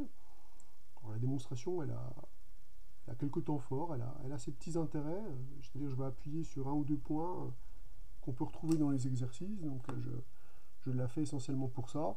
Et puis c'est un raisonnement à epsilon près, donc on ne va pas s'en priver. Donc ici, pour vous démontrer cette formule-là, je vais utiliser les formules de Taylor que je connais déjà, donc les formules d'approximation que je connais déjà. La seule formule de Taylor qu'on connaît, c'est la formule de Taylor dite avec reste intégrale. Donc je vais l'appliquer jusqu'où je peux l'appliquer.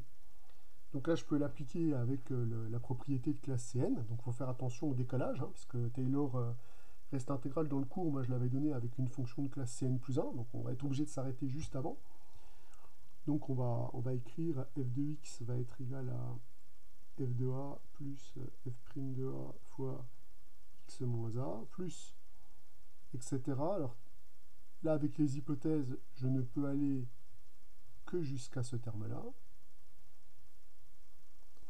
multiplié par x moins a à la puissance n moins 1, plus le reste intégral, donc ce que j'ai appelé Rn moins 1 dans le cours, donc qui est l'intégrale entre a et x de x moins t à la puissance n moins 1 sur factoriel n moins 1 multiplié par la dérivée nième de f au point t. Alors on voit que pour gagner nous, puisque le terme fn-1 de a sur factoriel n-1 x moins a puissance n plus 1, c'est le terme qui est juste avant, donc nous il va falloir qu'on fasse apparaître ce terme-là. Or le terme qu'il faut que je fasse apparaître, c'est-à-dire ce terme-là, je ne peux le faire apparaître qu'en modifiant le reste qui est ici. Alors malgré tout, c'est plus difficile que ce qu'on a fait habituellement, parce qu'habituellement pour faire apparaître un terme, on appliquait une intégration par partie. Or ici c'est parfaitement impossible, puisque pour dériver cette expression-là, il faudrait que la fonction f soit de classe Cn plus 1. Donc ça va être la grosse difficulté. Donc la difficulté, ça va être de faire apparaître ce fameux terme-là, et moi je vais le faire apparaître, on va dire, de façon autoritaire, c'est-à-dire je vais forcer son apparition, et puis je vais retrancher ce que j'obtiens. Donc là j'utilise le fameux théorème belge, hein, qui est un théorème autoritaire, hein, puisqu'on décide de faire apparaître quelque chose, parce que ça nous arrange, et on sait qu'en maths, ça c'est ce qu'on a de refaire. On dit, bon, on veut ce terme-là, ok, je l'écris, et puis après je regarde quelles sont les conséquences. Donc là, le terme qui me manque, hein, je l'écris, donc je force son apparition. C'est le terme qui manque dans cette relation, donc je l'écris comme ça, brutalement. Ouais, pardon, c'est factoriel n, pardon. X à la puissance n, moins, je suis obligé de le retirer, évidemment, la dérivée nième de f en a, sur factoriel n, x moins a à la puissance n. Donc j'introduis le terme, évidemment je corrige, plus l'intégrale entre a et x de x moins t à la puissance n moins 1 sur factoriel n moins 1. Fn de t dt. Donc voilà, là on a exactement le polynôme qui nous intéresse, c'est le polynôme qui est là. Donc maintenant notre objectif, ça va être de travailler sur le terme qui est là, et de montrer que ce terme-là, il est petit o de x moins a à la puissance n, c'est-à-dire il est de la forme x moins 1 puissance n fois un terme qui tend vers 0. Donc maintenant notre travail, ça va être de regarder ce que je peux faire avec le terme qui est ici, terme qu'on va travailler. Bon, et c'est parti. Alors pour pouvoir travailler correctement avec ce terme, il faudrait finalement qu'on écrive les termes de la même façon. C'est-à-dire soit qu'on soit capable de calculer l'intégrale, bon, ce qui est visiblement pas possible, soit qu'on soit capable d'écrire ce terme-là sous la forme d'une intégrale. En fait, ce que j'aimerais, c'est que ce soit exactement la même intégrale, mais au lieu d'avoir fn de t ici, on aurait fn de a. Pour ça, ce que je vais faire, c'est que je vais regarder si le terme que j'aimerais, c'est pas exactement celui que je peux avoir. C'est-à-dire, moi, ce que j'aimerais, c'est que le terme qui est là, ce soit ce terme-là. C'est vraiment ce que j'aimerais. Bon, je sais, hein, ça paraît être une folie, hein, mais moi, j'aimerais, pour pouvoir les comparer les deux, que le terme qui est là, ce soit ce terme-là.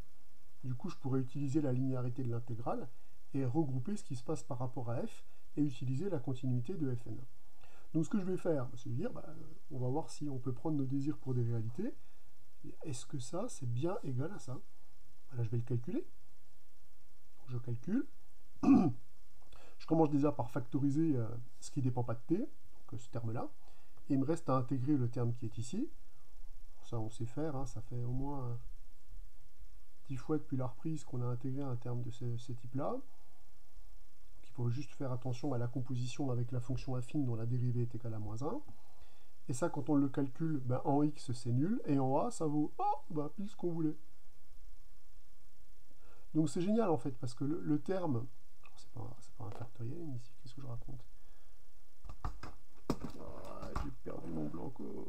Where is my blanco? Il est là. Voilà, donc là, il n'y a pas un factoriel n, pardon, c'est juste divisé par n.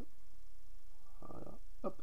Donc, on a bien ce terme-là multiplié donc par x moins a à la puissance n. Donc, le terme qui est ici, je peux bien exactement le représenter sous la forme d'une intégrale. Donc, le terme qui est en bleu ici, hein, je vais le noter g de x. Et donc, on a dit qu'on aimerait montrer qu'il est de la forme x moins a à la puissance n fois quelque chose qui tend vers 0. Bon, je commence par réécrire g de x. Donc, g de x, c'est l'intégrale entre a et x de x moins t à la puissance n-1 sur factoriel n-1 multiplié par la dérivée nième de f en t. Donc moins ce terme-là que je représente sous forme intégrale, donc moins l'intégrale entre a et x de x moins t à la puissance n-1 sur factoriel n-1 multiplié par la dérivée nième de f en a dt. Alors surtout, ne factorisez pas ce terme-là, parce que c'est justement ce qu'on a voulu, c'est le mettre sous la forme d'une intégrale. Bon, ce terme-là, maintenant, on doit montrer qu'il est négligeable devant x moins a à la puissance n. Donc je vais tout mettre sous la même intégrale, hein, c'était quand même le but, puis on voit qu'il y a plein de choses qui se mettent en facteur. X moins t à la puissance n-1 sur factoriel n-1 se met en facteur, et on récupère notre fn de t moins fn de a dt. Alors, comment montrer que ce terme-là, divisé par x moins a à la puissance n, c'est un terme qui tend vers 0? On va écrire ce que c'est par définition être petit o de x moins a à la puissance n. On va regarder ce qu'on cherche. Donc, qu'est-ce qu'on cherche? Pour être petit o de x moins a à la puissance n, donc ça veut dire qu'au voisinage de a, donc on cherche un voisinage de a, donc on cherche un nombre état strictement positif, tel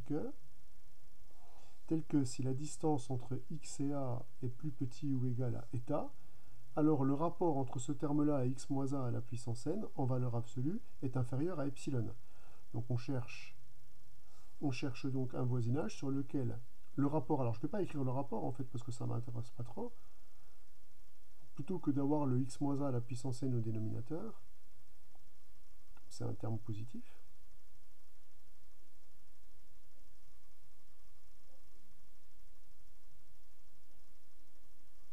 Oh là, je suis pas en forme ce matin. Ça sera un moins. Qu'est-ce que c'est que ce zigouille là? Voilà, ça c'est un moins. Hop, voilà, dt. Et je vais montrer que ça c'est inférieur ou égal à epsilon fois valeur absolue de x moins a à la puissance n. Effectivement, plutôt que de trimballer là un divisé par x moins a à la puissance n, autant le mettre dans ce terme-là et d'essayer plutôt de faire des factorisations. Donc nous, ce qu'on cherche à faire, c'est ça, hein, montrer qu'une fonction est négligeable devant x moins a à la puissance n, c'est montrer que le rapport entre ça et ça tend vers 0, c'est donc trouver un voisinage de a sur lequel le rapport est plus petit que epsilon. J'ai juste écrit ce terme-là sans le rapport, c'est beaucoup plus facile à manipuler. Donc nous, on cherche un voisinage de a sur lequel cette valeur absolue d'intégrale est majorée par ce terme-là. Alors là, vous voyez tout de suite le raisonnement arriver. On va utiliser les majorations standards sous l'intégrale. Donc, il faut que je majore ce terme-là et il faut que j'essaye de le majorer de la façon la plus naturelle qui soit. Donc, on va essayer de s'obliger à faire des choses naturelles. C'est le moins qu'on peut faire. Le premier truc naturel que j'ai envie de faire, c'est d'utiliser le fait que la valeur absolue de l'intégrale est majorée par l'intégrale de la valeur absolue. Alors ça, évidemment, ça n'est valable que si x est plus grand que a. Donc pour l'instant, c'est ce que je vais supposer, mais vous allez voir que je vais vite m'y soustraire. Donc ça va être majoré donc, par l'intégrale de x moins t à la puissance n-1 sur factoriel n-1. Alors, les valeurs absolues ici sont inutiles, hein, puisque quand a est plus petit que x, et t est compris entre a et x moins t, il est positif. Hein. Par contre, les valeurs absolues, elles vont être nécessaires sur le fn de t moins fn de a dt. Voilà, alors ça c'est valable uniquement quand x est plus grand ou égal à a, bon, sachant que quand x est plus petit ou égal à a, on a déjà vu que c'était le même raisonnement, il suffisait ici de changer le sens des bornes et de changer ici le sens des termes pour avoir des termes positifs. Hein. Mais globalement, ça sera exactement la même démonstration. Donc je me dis, bah, finalement, il faut que j'essaie de me débarrasser de ce terme-là en prenant en compte le fait qu'il est petit. Petit pourquoi? Parce que quand t est proche de a, fn de t sera proche de fn de a, puisque la fonction fn est continue, étant donné que f est de classe Cn. Donc je vais utiliser la continuité de la fonction fn en a pour dire que cette quantité-là, je peux la rendre aussi petite que je veux.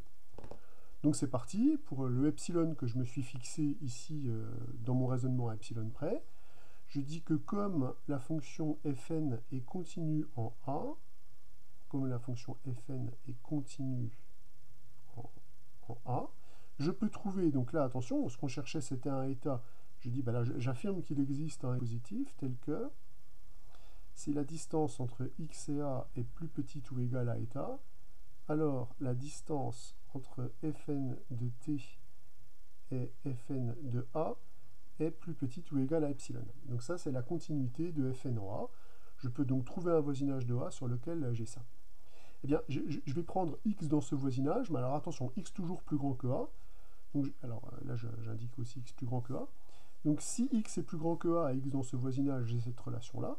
Donc si je continue la majoration que j'ai entamée ici, donc là je vais récupérer ce terme-là ici, je vais récupérer que l'intégrale entre a et x de x moins t à la puissance n-1 sur factoriel n-1 multiplié par epsilon dt. Alors pourquoi? Parce que si t est compris entre a et x, évidemment, et si x vérifie cette propriété-là, si je fais un petit dessin, j'ai a ici, j'ai a plus eta ici, et j'ai a moins eta ici. Donc si j'ai x qui est compris entre a et a moins eta et a plus eta, et plus grand que a, si je prends t compris entre a et x, bah vous aurez bien la distance entre a et t qui va être plus petit que epsilon. Donc la quantité qui est là, elle sera effectivement majorée par epsilon, peu importe la valeur de t qui est comprise entre a et x, puisque sur cet intervalle-là, j'ai évidemment l'application du résultat qui est là. L'intégrale qui est là, vous la reconnaissez, c'est l'intégrale qu'on avait calculée ici, et on avait trouvé que c'était x moins 1 à la puissance n sur factoriel n. Donc on vient de démontrer que ceci est majoré par x moins 1 à la puissance n sur factoriel n fois epsilon.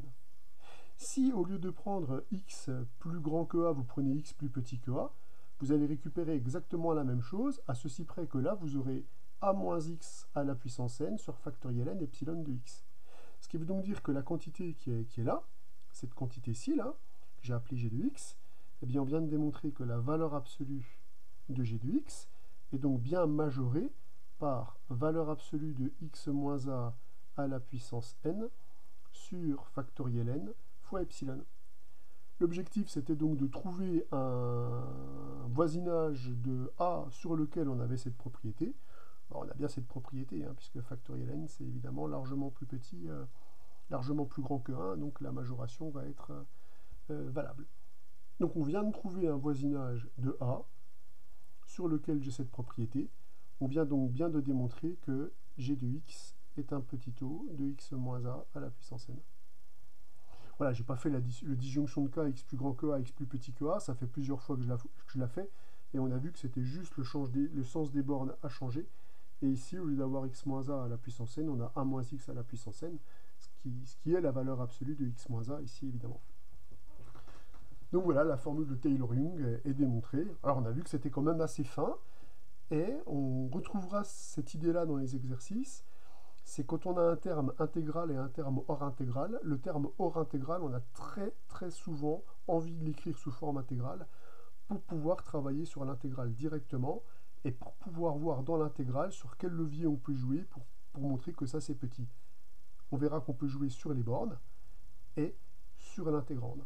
Et très souvent, on sera obligé d'utiliser les deux, ce qu'on a globalement fait ici. La fin de ce cours, ça va être de traiter des exemples, des exercices, pour voir justement comment on peut repérer l'application d'une formule de Taylor, comment l'utiliser, est-ce que c'est Taylor local, est-ce que c'est Taylor global, selon le contexte. Donc là, on va discuter du point méthode que j'ai indiqué, où je vous ai dit, en fait, il y a trois situations à envisager. La situation où on est dans un cadre de calcul de limites, position locale de courbe, calcul d'équivalent, recherche de développement asymptotique, ça c'est plutôt des développements limités, donc c'est plutôt la formule Taylor-Young, c'est des outils locaux. Là-dessus, il n'y aura pas trop de discussion. Bon, on a déjà fait beaucoup d'exercices sur le sujet dans les développements limités, on en refera. Après, il y a la formule de Taylor globale qui, elle, on l'a déjà vu aussi, sert à démontrer des inégalités sur un intervalle fixé. Vous voyez, par exemple, montrer une inégalité sur l'intervalle 0,1, c'est parfaitement impossible d'utiliser une formule locale, qui, elle, pourra vous donner quelque chose au voisinage de 0 ou au voisinage d'un point, mais pas sur un intervalle fixé. Or, on a vu la remarquable efficacité de la formule de Taylor-Lagrange pour démontrer certaines inégalités sur un intervalle fixé. Mais vous avez vu, j'ai rajouté un troisième point. Un troisième point où je lis littéralement ce que j'ai écrit. Une formule de Taylor globale peut aussi s'utiliser localement. Alors la question c'est dans quel genre de cadre on peut utiliser une formule de Taylor globale localement. Alors le premier exemple qu'on va voir, mais ça ne sera pas le seul ce matin, c'est l'exemple qui a été donné au MIN l'année dernière, c'est l'étude de cette suite-là par exemple. Donc pour l'instant on ne voit pas du tout en quoi la formule Taylor avec reste intégrale ou Taylor-Young pourrait avoir une influence sur ce genre d'exercice. Donc là pour l'instant on va raisonner, et après on verra que notre raisonnement va de toute façon nous orienter vers une formule de Taylor. Alors le raisonnement déjà. Ça vous fait penser à une suite qu'on a déjà travaillée, du même style, où on avait remplacé simplement le n carré par n. Parce qu'en fait, cet exercice-là, on l'a déjà fait en remplaçant n carré par n. Je crois que c'est l'exercice 10 de mon cours, alors qui n'était pas tout à fait vendu pareil, mais globalement, c'est le même exercice. Donc là, j'ai juste remplacé n par n carré pour voir ce qui se passe. Mais l'essentiel ici, c'est casser le produit. Pour casser le produit, en général, on regarde si le terme est strictement positif et on applique la fonction logarithme. En l'occurrence, ici, vous avez un produit de termes strictement positif, donc on peut parfaitement calculer un, c'est comme ça que je vais baptiser cette suite, est égal à ln de Vn. Donc l'intérêt de l'application de la fonction logarithme, c'est que le log de la puissance va me donner déjà 1 sur n du logarithme de ce terme-là. Là, j'obtiens le logarithme d'un produit, et on sait que le logarithme d'un produit, c'est la somme des logarithmes. Donc voilà ce que j'obtiens en appliquant la fonction logarithme à mon expression. Donc on voit qu'on est effectivement pas loin d'une somme de Riemann quelque part. On a envie de dire, bah oui, s'il n'y avait pas ce n carré ici, on serait exactement sur une somme de Riemann. Seulement ce n carré, il est ici. Alors si je faisais un petit raisonnement de physicien, je me dirais, je vais regarder localement comment se comporte ce terme-là. Ici, vous notez que votre k, le terme k ici, est un terme qui est compris entre 1 et n. Donc k sur n carré, lui, va être compris entre 1 sur n carré et 1 sur n. Ce qui veut donc dire que le terme k sur n carré étant compris entre 1 carré et 1 sur n, c'est un terme qui tend vers 0, tout le temps. Tout le temps, tout le temps, tout le temps. Moralité, on peut se dire, si je faisais un raisonnement à la physicienne, je dirais, log de 1 plus x, ça se comporte comme x au voisinage de 0. Or là, on est bien au voisinage de 0. Donc probablement que le comportement de ma suite un, il va être le même que le comportement de la même suite, où je remplace justement le terme ln de 1 plus k sur n carré par carrément k sur n carré. Vous voyez, on a envie de se dire, le comportement va probablement être rigoureusement le même dans un cas et dans l'autre. Or là, vous voyez que la suite Vn qui est là, on peut savoir si elle converge et vers quoi elle converge. Puisque cette suite Vn, je peux l'écrire cette fois-ci 1 sur n cube multiplié par la somme des k. Or la somme des k, on la connaît, c'est n fois n plus 1 sur 2. Donc vous récupérez que le terme Vn, Wn est équivalent à, le numérateur est équivalent à n carré, le dénominateur à 2n cube. C'est équivalent à 1 sur 2n. Cette suite-là tend vers 0. Donc on pourrait se dire, il est à peu près clair que la suite un tend vers 0. Le problème, en faisant ce raisonnement à la physicienne, c'est que en remplaçant ce terme-là par ce terme-là, on commet une erreur. On commet une erreur. Et cette erreur, on va être obligé de la sommer n fois, avec n qui tend vers l'infini. Donc effectivement, si on prend un terme particulier, l'erreur qu'on commet, évidemment, elle est petite. Mais quand on va ajouter cette erreur avec k qui varie entre 1 et n, peut-être que les termes qu'on rajoute ne seront plus du tout négligeables lorsque n tend vers l'infini. Donc ce qu'on peut faire légitimement, c'est se dire, bah tiens, je vais regarder l'erreur que je commets en remplaçant un par wn. Donc la suite des erreurs, je vais l'appeler en, et c'est la suite des erreurs, c'est-à-dire des distances entre un et wn. Autrement dit, quelle erreur je commets quand je remplace un par wn. Bon, je vais calculer cette suite en. Donc je vais évidemment réécrire les deux termes sous la forme d'une somme pour pouvoir réaliser l'approximation que je voulais. Donc ce terme en, je peux l'écrire comme la valeur absolue de 1 sur n, multiplié par la somme pour k variant de 1 à n, des ln de 1 plus k sur n carré, moins k sur n carré. Donc là, j'ai écrit la suite un sous cette forme-là et la suite wn sous cette forme-là, pour bien voir l'erreur que je commets. Alors, pour connaître l'erreur commise, il faudrait qu'on estime l'erreur qu'on commet quand on remplace log de 1 plus x par x. Donc là, vous reconnaissez le développement, le premier terme du développement limité de log de 1 plus x, puisque j'en ai pris son équivalent. La question, c'est comment je vais mesurer cette erreur-là. C'est ça la vraie question. Soit j'utilise une technique type Taylor reste intégral, soit j'utilise une technique type Taylor-Young. Alors ici, on pourrait se dire, non, c'est Taylor-Young, c'est local en 0, puisque k sur n carré, c'est un terme qui est compris entre 1 sur n carré et 1 sur n. Donc tous ces termes-là vont tendre vers 0, donc on peut parfaitement appliquer la formule de Taylor-Young. Seulement, ça va poser problème, parce que ma formule de Taylor-Young va me dire que ça, c'est un petit taux de quelque chose, et ces petits taux, il va falloir les sommer. Or, on ne sait pas sommer un nombre quelconque de petits taux. On sait en sommer 1, 2, 3, 1 milliard, mais on ne sait pas en sommer un nombre qui va devenir arbitrairement grand. Donc là, appliquer la formule de Taylor-Young est pour moi une erreur. On va appliquer une formule de Taylor où on maîtrise le reste. Donc là, j'en arrive au troisième point de mon point méthode. C'est le cas où justement j'ai additionné des restes. Si j'ai additionné un nombre quelconque de restes, alors vous avez à mon avis, besoin d'utiliser la formule de Taylor avec reste intégral. Donc là, moi, je vais plutôt dire que la formule que je vais utiliser, c'est la formule de Taylor avec reste intégral, où R1 de x, je vous le rappelle, c'est 1 sur factoriel 1, intégrale, alors ici je l'applique entre 0 et x, donc intégrale entre 0 et x, de x moins t à la puissance 1, multiplié par la dérivée seconde de ln de 1 plus x. Donc la dérivée seconde de ln de 1 plus x, sa dérivée première, c'est 1 sur 1 plus x. Sa dérivée seconde, c'est donc moins 1 sur 1 plus x carré. Donc moins 1 sur 1 plus x au carré. Alors c'est plutôt un t ici, puisque je l'évalue en t, voilà, dt. Donc voilà la majoration que je propose.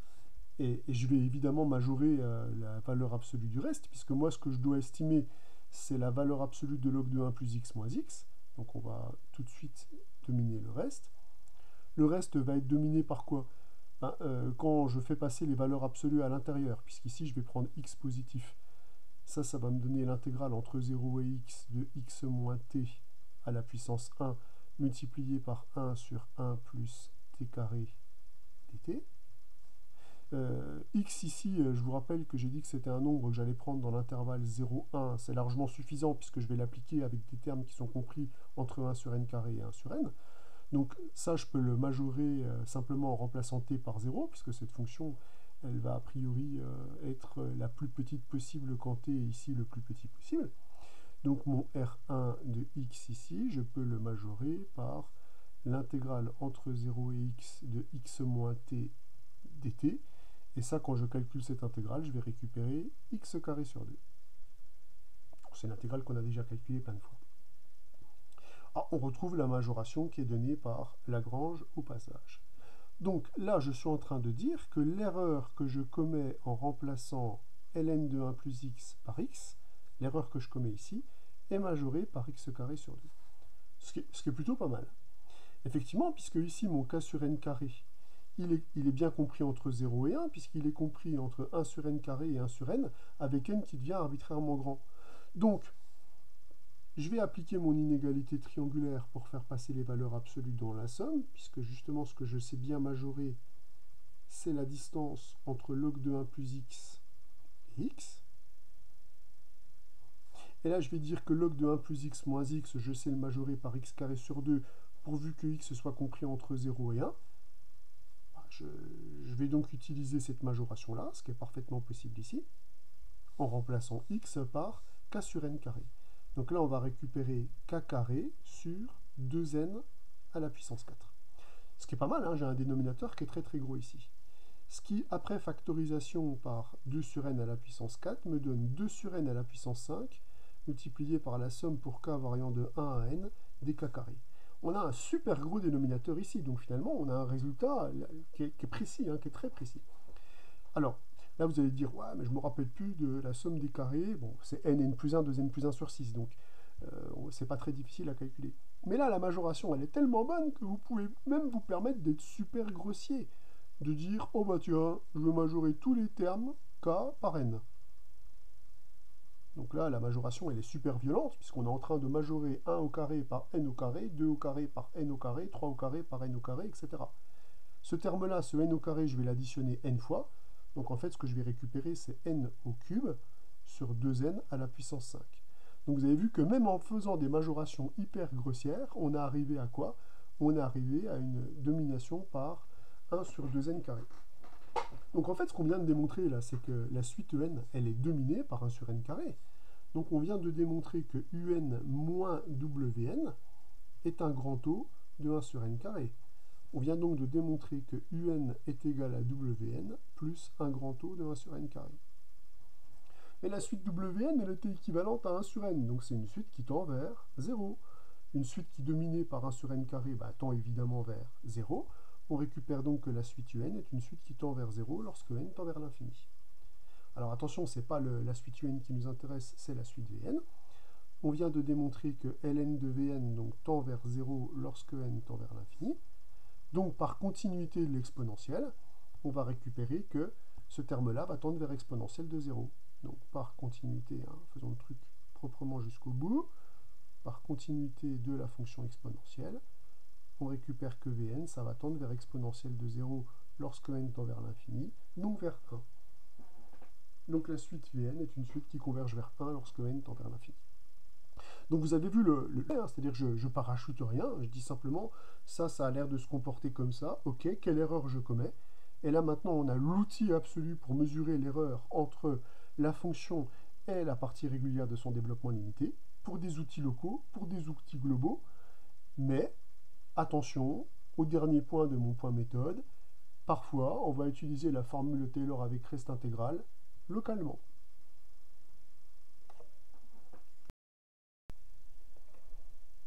Pour cet exercice, on doit étudier la nature de la suite de termes général Vn, sinus pi e factoriel n, et j'ai rajouté la nature de la série de termes général Vn, c'est-à-dire on va étudier la suite et la série. Alors on sait que les questions ne sont pas de nature hyper différente, puisque ici la nature de cette série, c'est la nature d'une série dont on ne connaît pas le signe. On se rappelle que quand on étudie une série dont on ne connaît pas le signe, on étudie l'absolue convergence, et au cas où l'absolue convergence ne fonctionne pas, il faut faire un développement asymptotique jusqu'à un terme absolument convergent. Donc on voit que les deux questions vont probablement être reliées. Alors la question dans cet exercice un peu intimidant, c'est comment gérer ce sinus. Pour gérer le sinus, il faut gérer le terme qui est dans le sinus. Le pi factoriel n, je ne vois pas trop ce que je peux en faire, mais par contre le e ici, ça me parle, puisqu'on a vu que dans le développement de e, on a des factoriels qui apparaissent au dénominateur. Plus exactement, quand je développe exponentielle x, on sait que le développement c'est 1 plus x sur factoriel 1 plus x carré sur factoriel 2 plus etc. x à la puissance n sur factoriel n plus un reste. Alors ce reste c'est soit une intégrale soit un petit o, tout dépend si je veux utiliser une formule de Taylor locale ou une formule de Taylor globale. Sachant que ça, c'est la partie régulière du développement de l'exponentielle en 0. Ah, donc ici, ça va exclure une formule locale. puisque ce que je veux écrire, c'est le nombre e. Le nombre e, c'est exponentielle 1, donc je dois regarder cette égalité en 1. Et comme ça, c'est le corps du développement limité au voisinage de 0, bah, ça exclut complètement la formule de Taylor-Young, puisque la formule de Taylor-Young, je peux l'utiliser que quand x tend vers 0. Et ici, x, j'aimerais qu'il soit égal à 1. Donc là, bah, je vais écrire ma formule de Taylor avec reste intégrale, qui donne quelque chose comme ça. Donc là, je devrais avoir la dérivée d'exponentielle d'ordre n plus 1 évaluée en t dt. Mais comme c'est un élément invariant de l'opérateur de dérivation, j'ai simplement cette relation-là. Donc j'écris le nombre e. Donc le nombre e, c'est une somme de fractions d'entiers, comme ça. C'est un élément rationnel ici, plus le reste, qui est l'intégrale entre 0 et 1 de 1 moins t à la puissance n, exponentielle t, sur factoriel n dt. Alors j'ai développé jusqu'à l'ordre n en me disant, bah, du coup, le factoriel n ici, il va probablement être digéré par les termes qui sont là. On va voir si ça sera suffisant pour avoir la nature de la suite et peut-être la nature de la série. Ça, on va voir. Donc, bah, je vais tout multiplier maintenant par pi factoriel n pour voir quel est l'impact de ce développement. Donc là, on va récupérer quoi? Ben, pi multiplié par factoriel n fois ce terme-là. Donc pi facteur de factoriel n plus factoriel n sur factoriel 2, qui est entier, puisque lui, c'est 1 fois 2 fois plein d'entiers. Donc on voit que quand on simplifie la fraction, on récupère un entier. Je vais écrire les deux derniers. L'avant-dernier, c'est factoriel n sur factoriel n-1 qui me donne n. Et le dernier, c'est factoriel n sur factoriel n qui me donne 1. Plus un pi multiplié par factoriel n, intégrale entre 0 et 1 de 1 moins t puissance n exponentielle t dt. Vous avez bien noté ici que le factoriel n, il a disparu avec la multiplication. Si j'applique maintenant sinus à cette expression, et je regarde ce que j'ai. Là, ici, j'ai un entier naturel. Cet entier naturel, pour l'instant, je vais simplement le baptiser grand N. Si j'applique la fonction sinus, je récupère donc sinus de pi e factoriel n, va donc être égal à sinus de grand N pi, plus pi fois l'intégrale entre 0 et 1 de 1 moins t à la puissance n exponentielle de t dt. Or, on sait que sinus de npi plus θ, c'est moins 1 puissance n fois sinus θ. Donc là, j'obtiens moins 1 à la puissance grand N fois le sinus de pi intégrale entre 0 et 1 de 1 moins t à la puissance n exponentielle t dt. Voilà ce que je récupère. Donc là, j'ai un terme qui est borné, puisque le moins 1 puissance grand N dépend de petit n, mais ça sera de toute façon égal à 1 ou à moins 1. Donc la nature de la suite, elle risque de s'obtenir par contrôle de cette intégrale. Or, cette intégrale, je vais la majorer. Alors en fait, l'intégrande est positive, donc là, les valeurs absolues servent à rien. Mais je les écris pour que ce soit systématique. Quand l'intégrande est un produit, je prends des valeurs absolues pour dire que la valeur absolue de l'intégrale est majorée par l'intégrale de la valeur absolue, pour me ramener à un produit de termes positifs et majorer des termes positifs. Là, le terme dont je veux me débarrasser, c'est E, qui m'empêche de calculer l'intégrale, et récupérer évidemment le terme qui dépend de N. Celui-là, il ne faut pas l'éliminer. Donc ça va être majoré par E fois l'intégrale entre 0 et 1 de 1 moins t à la puissance n dt. Or, cette intégrale-là, maintenant, on sait la calculer. C'est E facteur de moins 1 moins t à la puissance n plus 1 sur n plus 1. Pris entre 0 et 1. En 1, c'est nul, et en 0, ça vaut 1 sur n plus 1. Donc je récupère E sur n plus 1. Moralité, on vient de démontrer que cette intégrale-là, elle est dominée par 1 sur n plus 1. Donc en fait, cette intégrale-là est un grand O de 1 sur n plus 1. Si je vais écrire les choses de façon un peu formelle, ça ne fait pas de mal. On vient de démontrer que cette intégrale-là est un grand O de 1 sur n plus 1. Donc cette intégrale-là, elle tend vers 0, puisqu'elle est majorée par un terme qui tend vers 0, et positive. Donc le terme dont le sinus tend vers 0, le terme qui est là est borné. On sait que le produit d'une suite bornée et d'une suite qui tend vers 0 est une suite qui tend vers 0. Donc j'ai bien démontré que ce terme-là tend bien vers 0 lorsque n tend vers l'infini, comme le produit d'un terme borné et d'un terme qui tend vers 0. Donc on a récupéré le comportement de la suite Vn. Malheureusement, vous avez remarqué que ce qui nous échappe pour l'instant, c'est le comportement de la série. La nature de la série, ici, on ne l'a pas. effectivement, le développement qu'on a fait est de quelle nature? Là, vous avez un terme borné, multiplié par un grand O de 1 sur n plus 1. Là, ce que je viens de démontrer en fait sur la suite Vn, puisque ce terme-là est borné, on vient de démontrer que Vn est un grand O de 1 sur n plus 1. Donc on voit que le calcul qu'on a fait n'est malheureusement pas suffisant. On aurait pu s'en douter un peu, hein, mais bon, pour l'instant, on apprend, on tâte, on fait des calculs, on essaie de prendre la main sur les formules. Mais disons, voilà, on a montré que la suite Vn tend vers 0, mais comme là, on n'a pas le terme général d'une série absolument convergente, on sait que ça ne sera pas suffisant pour déterminer la nature de la série. Mais on voit tout de suite la parade. La parade, c'est qu'ici, effectivement, j'aurais pu anticiper que pour avoir un terme absolument convergent, il fallait que j'aille un tout petit peu plus loin dans mon développement pour avoir au moins un terme en 1 sur n plus 1 en facteurs qui apparaissent ici après la simplification par factoriel n. Donc ce qui est en cause ici, c'est mon reste. Ce reste-là n'est probablement pas assez précis. Donc pour pouvoir récupérer une puissance supplémentaire ici, il va probablement falloir que je rajoute un terme dans mon développement de E. Ben, on va le faire. Allez, c'est parti. Donc là, on reprend notre petit exercice en développant E. Donc là, je vais tout de suite développer la formule de Taylor avec reste intégral pris entre 0 et 1. Là, je vais juste recopier les premiers termes comme je les avais écrits tout à l'heure. À la différence près, c'est que je vais avoir un terme en plus. Donc, je rajoute le terme 1 sur factoriel n plus 1, plus le reste. Le reste, c'est 1 sur factoriel n plus 1, intégrale entre 0 et 1, de 1 moins t à la puissance n plus 1, dt, alors exponentielle t, pardon, dt. J'oublie quand même la dérivée n plus deuxième de la fonction exponentielle, c'est-à-dire la fonction exponentielle. Donc, gros pâté blanc, là, c'est exponentiel. Alors maintenant, on multiplie le tout par factoriel n pi. Donc là, on va récupérer quoi?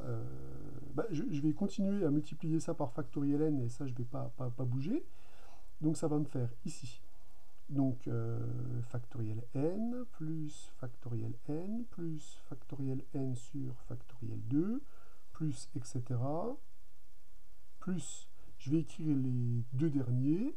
Alors le dernier ici, c'est l'avant-dernier, c'est factoriel n sur factoriel n-1 sur factoriel n sur factoriel n-1, donc on a dit que c'était n, plus le dernier, c'est 1, ça sera fois pi, on l'a dit, plus ce nombre-là multiplié par pi factoriel n, donc il ne va plus me rester que pi sur n plus 1, plus la même chose, pi sur n plus 1, multiplié par l'intégrale entre 0 et 1, de 1 moins t à la puissance n plus 1, pâté blanc, dt.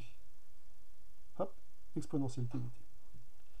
Ça commence à prendre forme, là. Hein. Alors on sait que ce terme-là est un entier naturel. Pour l'instant, je vais l'appeler grand N. Si j'applique le sinus à ça, ça va me donner quoi? Alors comme tout à l'heure, ça va me donner que sinus de pi factoriel n e va être égal à moins 1 puissance grand N fois le sinus de ce truc-là qui, on le sait, tend vers 0. On l'a démontré tout à l'heure. On voulait juste être plus précis. Le problème, c'est que ce moins 1 puissance grand N là, je ne sais pas comment il varie, vous voyez. Peut-être que grand N ne prend que des valeurs paires, peut-être que grand N ne prend que des valeurs impaires, peut-être que ça alterne, ou peut-être que ça n'alterne pas. Donc là, malheureusement, il va falloir être un petit peu plus précis sur le terme qui est ici, et surtout sur sa parité. Mais attendez, ces termes-là, on maîtrise leur parité quand même.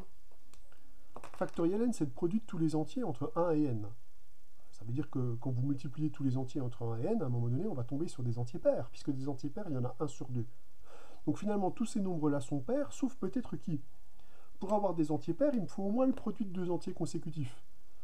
Vous remarquez que si j'écris un terme de plus, là j'ai deux entiers consécutifs, parce qu'entre n et n-1, il y a forcément un entier pair.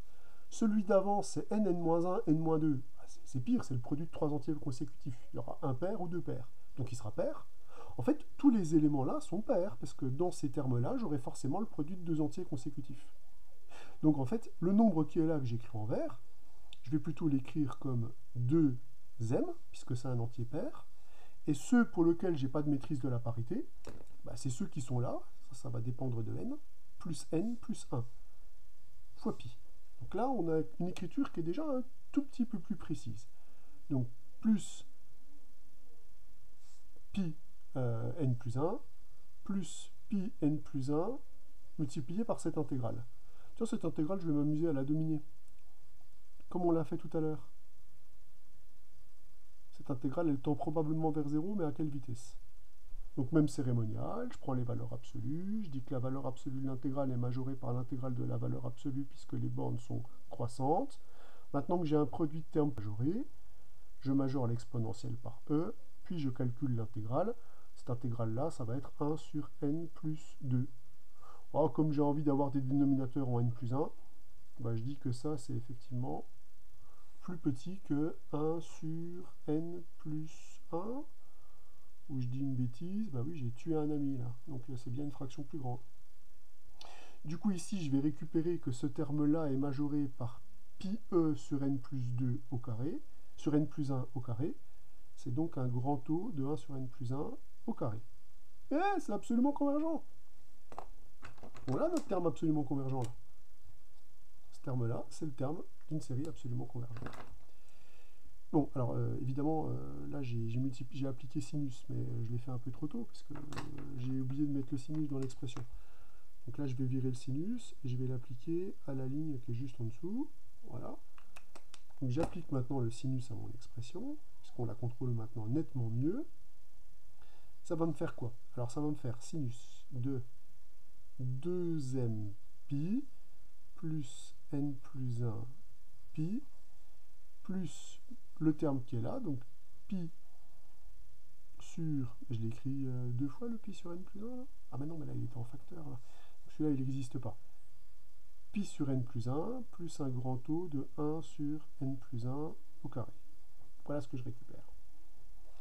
On sait que sinus est 2pi périodique. Comme là vous avez 2 fois 1 entier fois pi, ça va me donner sinus de n plus 1 fois pi plus pi sur n plus 1 plus un grand taux de 1 sur n plus 1 au carré. Donc voilà ce qu'on récupère. On sait que sinus de mpi plus θ, c'est moins 1 puissance m fois sinus θ. Donc là, on va récupérer moins 1 puissance n plus 1. Sinus de pi sur n plus 1 plus un grand taux de 1 sur n plus 1 au carré. Alors maintenant, il faudrait que j'élimine le sinus. Alors il faudrait que je sache comment se comporte ce terme-là à l'infini. Alors là, c'est encore du Taylor. Taylor quoi? Local, global? Ah, local. Là, le terme tend vers 0. Donc là, on est sur du sinus en 0. Donc on va composer avec le développement de sinus en 0. Et je vais poser comme valeur de u pi sur n plus 1 plus un grand taux de 1 sur n plus 1 au carré, qui est bien un terme qui tend vers 0 lorsque n tend vers l'infini.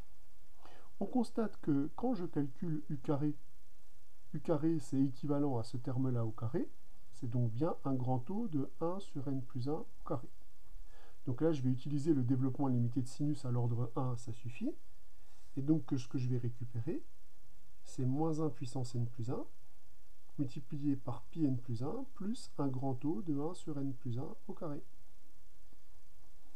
C'est-à-dire, moins 1 puissance n plus 1 pi sur n plus 1, plus un grand taux de 1 sur n plus 1 au carré. Puisqu'évidemment, ce terme-là est borné, donc dans le grand taux, il n'a pas d'impact. Et là, maintenant, on a montré que le terme général Vn est développé jusqu'à un terme absolument convergent. Vous notez que la série moins 1 puissance n sur n plus 1, c'est une série qui vérifie le théorème spécial sur les séries alternées, ou le critère spécial sur les séries alternées. Donc c'est une série qui est convergente, puisque 1 sur n plus 1 est un terme qui tend vers 0 en décroissant, et la série de termes général grand taux de 1 sur n plus 1 au carré est une série qui est absolument convergente, donc convergente. Donc là, j'ai bien une combinaison linéaire de séries convergentes, puisque celle-là, elle va être multipliée par moins pi, et celle-là, elle est juste toute seule. Donc là, j'ai une combinaison linéaire de termes généraux de séries convergentes. J'obtiens donc une série convergente. Donc au final, la série de termes général Vn converge. Donc on voit que là, on a l'application de la formule de Taylor avec reste intégrale. Ici, par exemple, je suis sur des outils locaux, donc on va utiliser un développement limité. Donc là, j'ai utilisé la formule de Taylor-Young sous la forme du développement limité de sinus. Sinus u va être égal à u plus plus un grand O de U carré.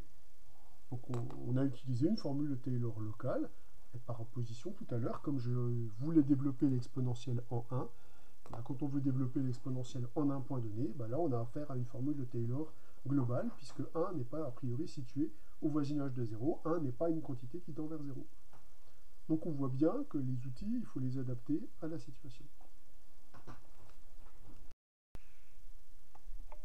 Terminons par l'exercice numéro 50, qui est un exercice d'application de tout ce qu'on a vu quasiment dans le cours d'intégration, où il s'agit de déterminer la nature de la suite UN qui est donnée par cette relation-là. Alors, on remarque que chacun des termes qui est dans la somme ici, a priori, là le K sur N, il va être compris, si je regarde ça de façon un peu large, hein. K, il est compris entre 1 et N. Donc K sur N, il va être compris entre 1 sur N et 1. Et K sur N carré, il va être compris entre 1 sur N carré et 1 sur N. Donc là, on constate que les termes tendent tous vers 0. Et ici, par contre, ils peuvent aller de 1 sur N à 1. Donc pour ce terme-là, c'est pas si clair. Néanmoins, comme les termes ici tendent vers 0 et que ce terme-là est borné, on peut estimer que tous les termes de la somme tendent vers 0. Ce qui n'est pas suffisant, puisqu'on sait que les opérations sur les suites convergentes ne marchent que quand on a un nombre de termes qui ne dépend pas de n. Or ici, le nombre de termes dépend de n. Donc on est dans une situation qui est globalement assez difficile. Si on analyse d'un petit peu plus près, on voit qu'on aurait pu penser à une somme de Riemann, puisque là on a le fameux motif K sur n. Seulement pas de pot ici, c'est pas K sur n, c'est K sur n carré. Finalement, ce qui nous embête, c'est le sinus là. Ce terme-là qui nous embête. Puisque si le sinus n'était pas là, ce que vous obtiendriez, c'est juste K sur n carré. Mais attendez, si on joue au physicien là, on se dit, mais attendez, les termes là qui sont dans le sinus, c'est les termes qui tendent vers 0. Or, on sait qu'au voisinage de 0, sinus x, c'est à peu près x. Donc on pourrait se dire, mais cette suite un là, au final, elle doit pas avoir un comportement radicalement différent de la suite qui est ici, où je remplace simplement le sinus par son équivalent. Probablement que ces suites-là, elles n'ont pas un comportement qui est complètement différent. Seulement, le matheux, il va vous dire, hey, Coco, quand tu remplaces x par sinus x ou sinus x par x, tu commets une erreur. Hein. Et cette erreur-là, quand tu l'additionnes une fois, bah, ça peut devenir quelque chose qui est plus du tout négligeable. Eh bien, c'est ce qu'on va regarder. Parce que la suite Vn, moi, sa limite, je vais la calculer. Hein. Puisque là, vous voyez que le problème qui est donné par le 1 sur n carré disparaît. Et là, tout se passe comme par enchantement. Puisque je peux factoriser 1 sur n dans l'expression. Alors, je vais factoriser évidemment que 1 sur n. Pour pouvoir conserver le motif qui est là. Là, on voit que la suite Vn, elle converge par application du théorème des sommes de Riemann. Elle va converger vers l'intégrale entre 0 et 1 de x fois sinus x dx. Donc on calculera tout à l'heure, puisque cette fonction-là est bien continue, on peut bien appliquer le théorème des sommes de Riemann. Donc la suite Vn, je sais qu'elle converge, et je sais calculer sa limite. La question c'est, est-ce que la limite de la suite Vn et la limite de la suite Un, c'est la même chose, et plus largement, est-ce que la suite Un converge? Donc je me pose la question légitime, quelle erreur je commets, je vais l'appeler En cette erreur, en remplaçant Un par Vn. Quelle erreur je commets en remplaçant chacun des termes qui est là par sinus K sur N fois K sur N carré. Bon, bah c'est parti, on va estimer cette erreur. Donc là, ça va me faire valeur absolue, la somme pour K variant de 1 à N. Bah, on va tout mettre dans la même somme. En mettant tout dans la même somme, on peut factoriser sinus de K sur N. Donc je vais récupérer ici sinus de K sur N carré moins K sur N carré. Et on est ramené à la question qu'on s'est posée, c'est-à-dire comment estimer la distance entre sinus x et x. Puisque par inégalité triangulaire, comme les termes sont petits ici, ça vaut le coup de l'utiliser. Je vais récupérer la valeur absolue de sinus k sur n.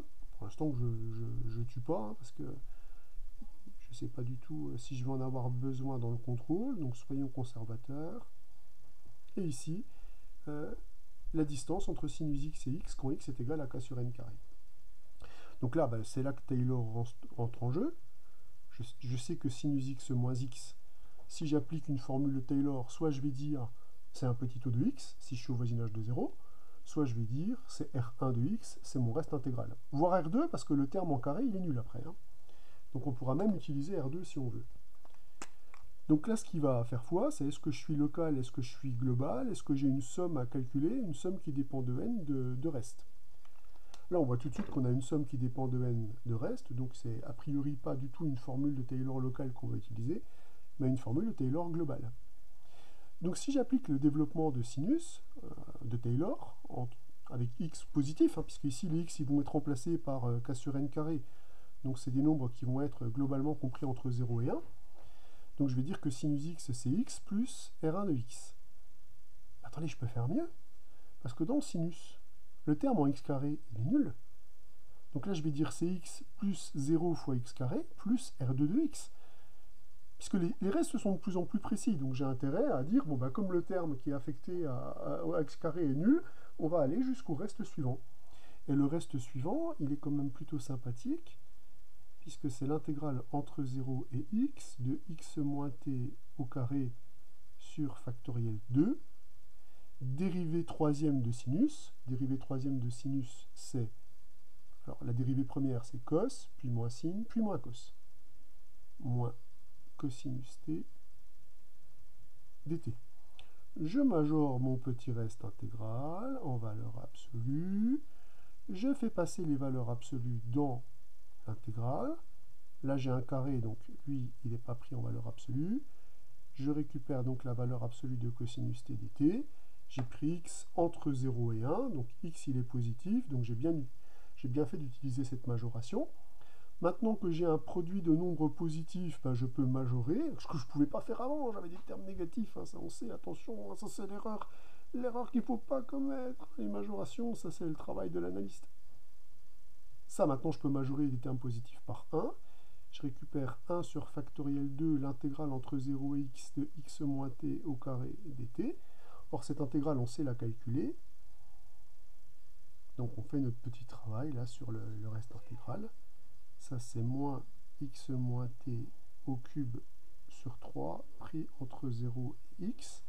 Et ça se calcule maintenant. C'est x au cube sur factoriel 3 sur 6. Donc en fait ici, l'erreur que je commets en remplaçant sinus x par x, cette erreur-là, elle est majorée par x cube sur 6. Et quand on va remplacer x par k sur n carré, ça va être excellent, regardez. Bon, pour l'instant, je réécris ce terme-là. Je ne sais pas s'il va avoir une influence, mais à mon avis, non, vu la majoration qu'on a obtenue ici. Ici, donc, je vais récupérer k au cube sur n carré à la puissance 3. Ça me fait donc 6n à la puissance 6. Je vais récupérer une puissance 6, là. Donc, ce terme-là, je vais m'empresser de le majorer par 1. Hein. Et je vais dire que ça, c'est majoré par la somme pour k variant de 1 à n des k au cube sur 6n à la puissance 6. Vu la qualité de la majoration, je vais être violentissime. Je vais majorer le k par n. Donc là, je fais une majoration hyper violente. Hein, c'est-à-dire je majore 1 au cube par n au cube, 2 au cube par n au cube. Mais vu la puissance au dénominateur, je peux me le permettre. Donc ce terme-là, il va être additionné n fois, donc je vais récupérer n puissance 4 sur 6n à la puissance 6. Je vais récupérer que ça, c'est 6n carré. Donc on vient de démontrer que un moins vn, c'est une suite qui est dominée par 1 sur n carré. Donc on vient de démontrer que un moins vn est une suite qui tend vers 0, par théorème d'encadrement. Ce terme-là est positif et majoré par une suite qui converge. Donc ça veut dire que, en fait, ce qu'on a montré, c'est mieux. Hein. On a montré en fait que un moins vn est un grand taux de 1 sur n carré. Hein. On a démontré vachement mieux. Hein. Bah donc, comme la suite vn est convergente, comme la suite un est convergente et que un est égal à vn plus un grand taux de 1 sur n carré, c'est-à-dire une suite qui tend vers 0, on obtient donc que la suite un est convergente et elle va converger vers la limite de vn lorsque n tend vers l'infini. Ah bah ça y est, on vient de démontrer que la suite un elle converge vers la même limite que Vn, c'est-à-dire vers cette intégrale-là. Donc on n'a plus qu'à calculer cette intégrale-là pour connaître la limite de un, parce que c'est la même que la limite de Vn. Bon, ça c'est un travail pour une intégration par partie. Hein. On a un truc hyper classique, hein, polynôme fois une fonction qu'on sait intégrer. Donc là, on applique le vieil adage, dériver pour intégrer. Donc, je vais dériver x et je vais intégrer le sinus. Le sinus va s'intégrer en moins cosinus. Donc là, je vais récupérer moins x cosinus x pris entre 0 et 1, moins l'intégrale entre 0 et 1 de moins cos, donc plus cette intégrale-là, dx. Là, je vais récupérer donc moins cosinus de 1. Cosinus de 1. Ici, x fois cosinus de 0, bah, ça fait 0, puisque x va annuler le terme. Plus l'intégrale de une primitive de cos, je peux prendre sin. Comme sinus en 0 est nul, je vais récupérer sinus 1 moins cosinus de 1. Ça y est, on vient de déterminer la nature de la suite de l'exercice numéro 50. La suite de l'exercice numéro 50, elle tend vers sinus 1 moins cosinus 1. Là, on vient de voir le travail sur la formule de Taylor. On vient aussi de voir le travail qu'on a à faire sur l'analyse de l'expression.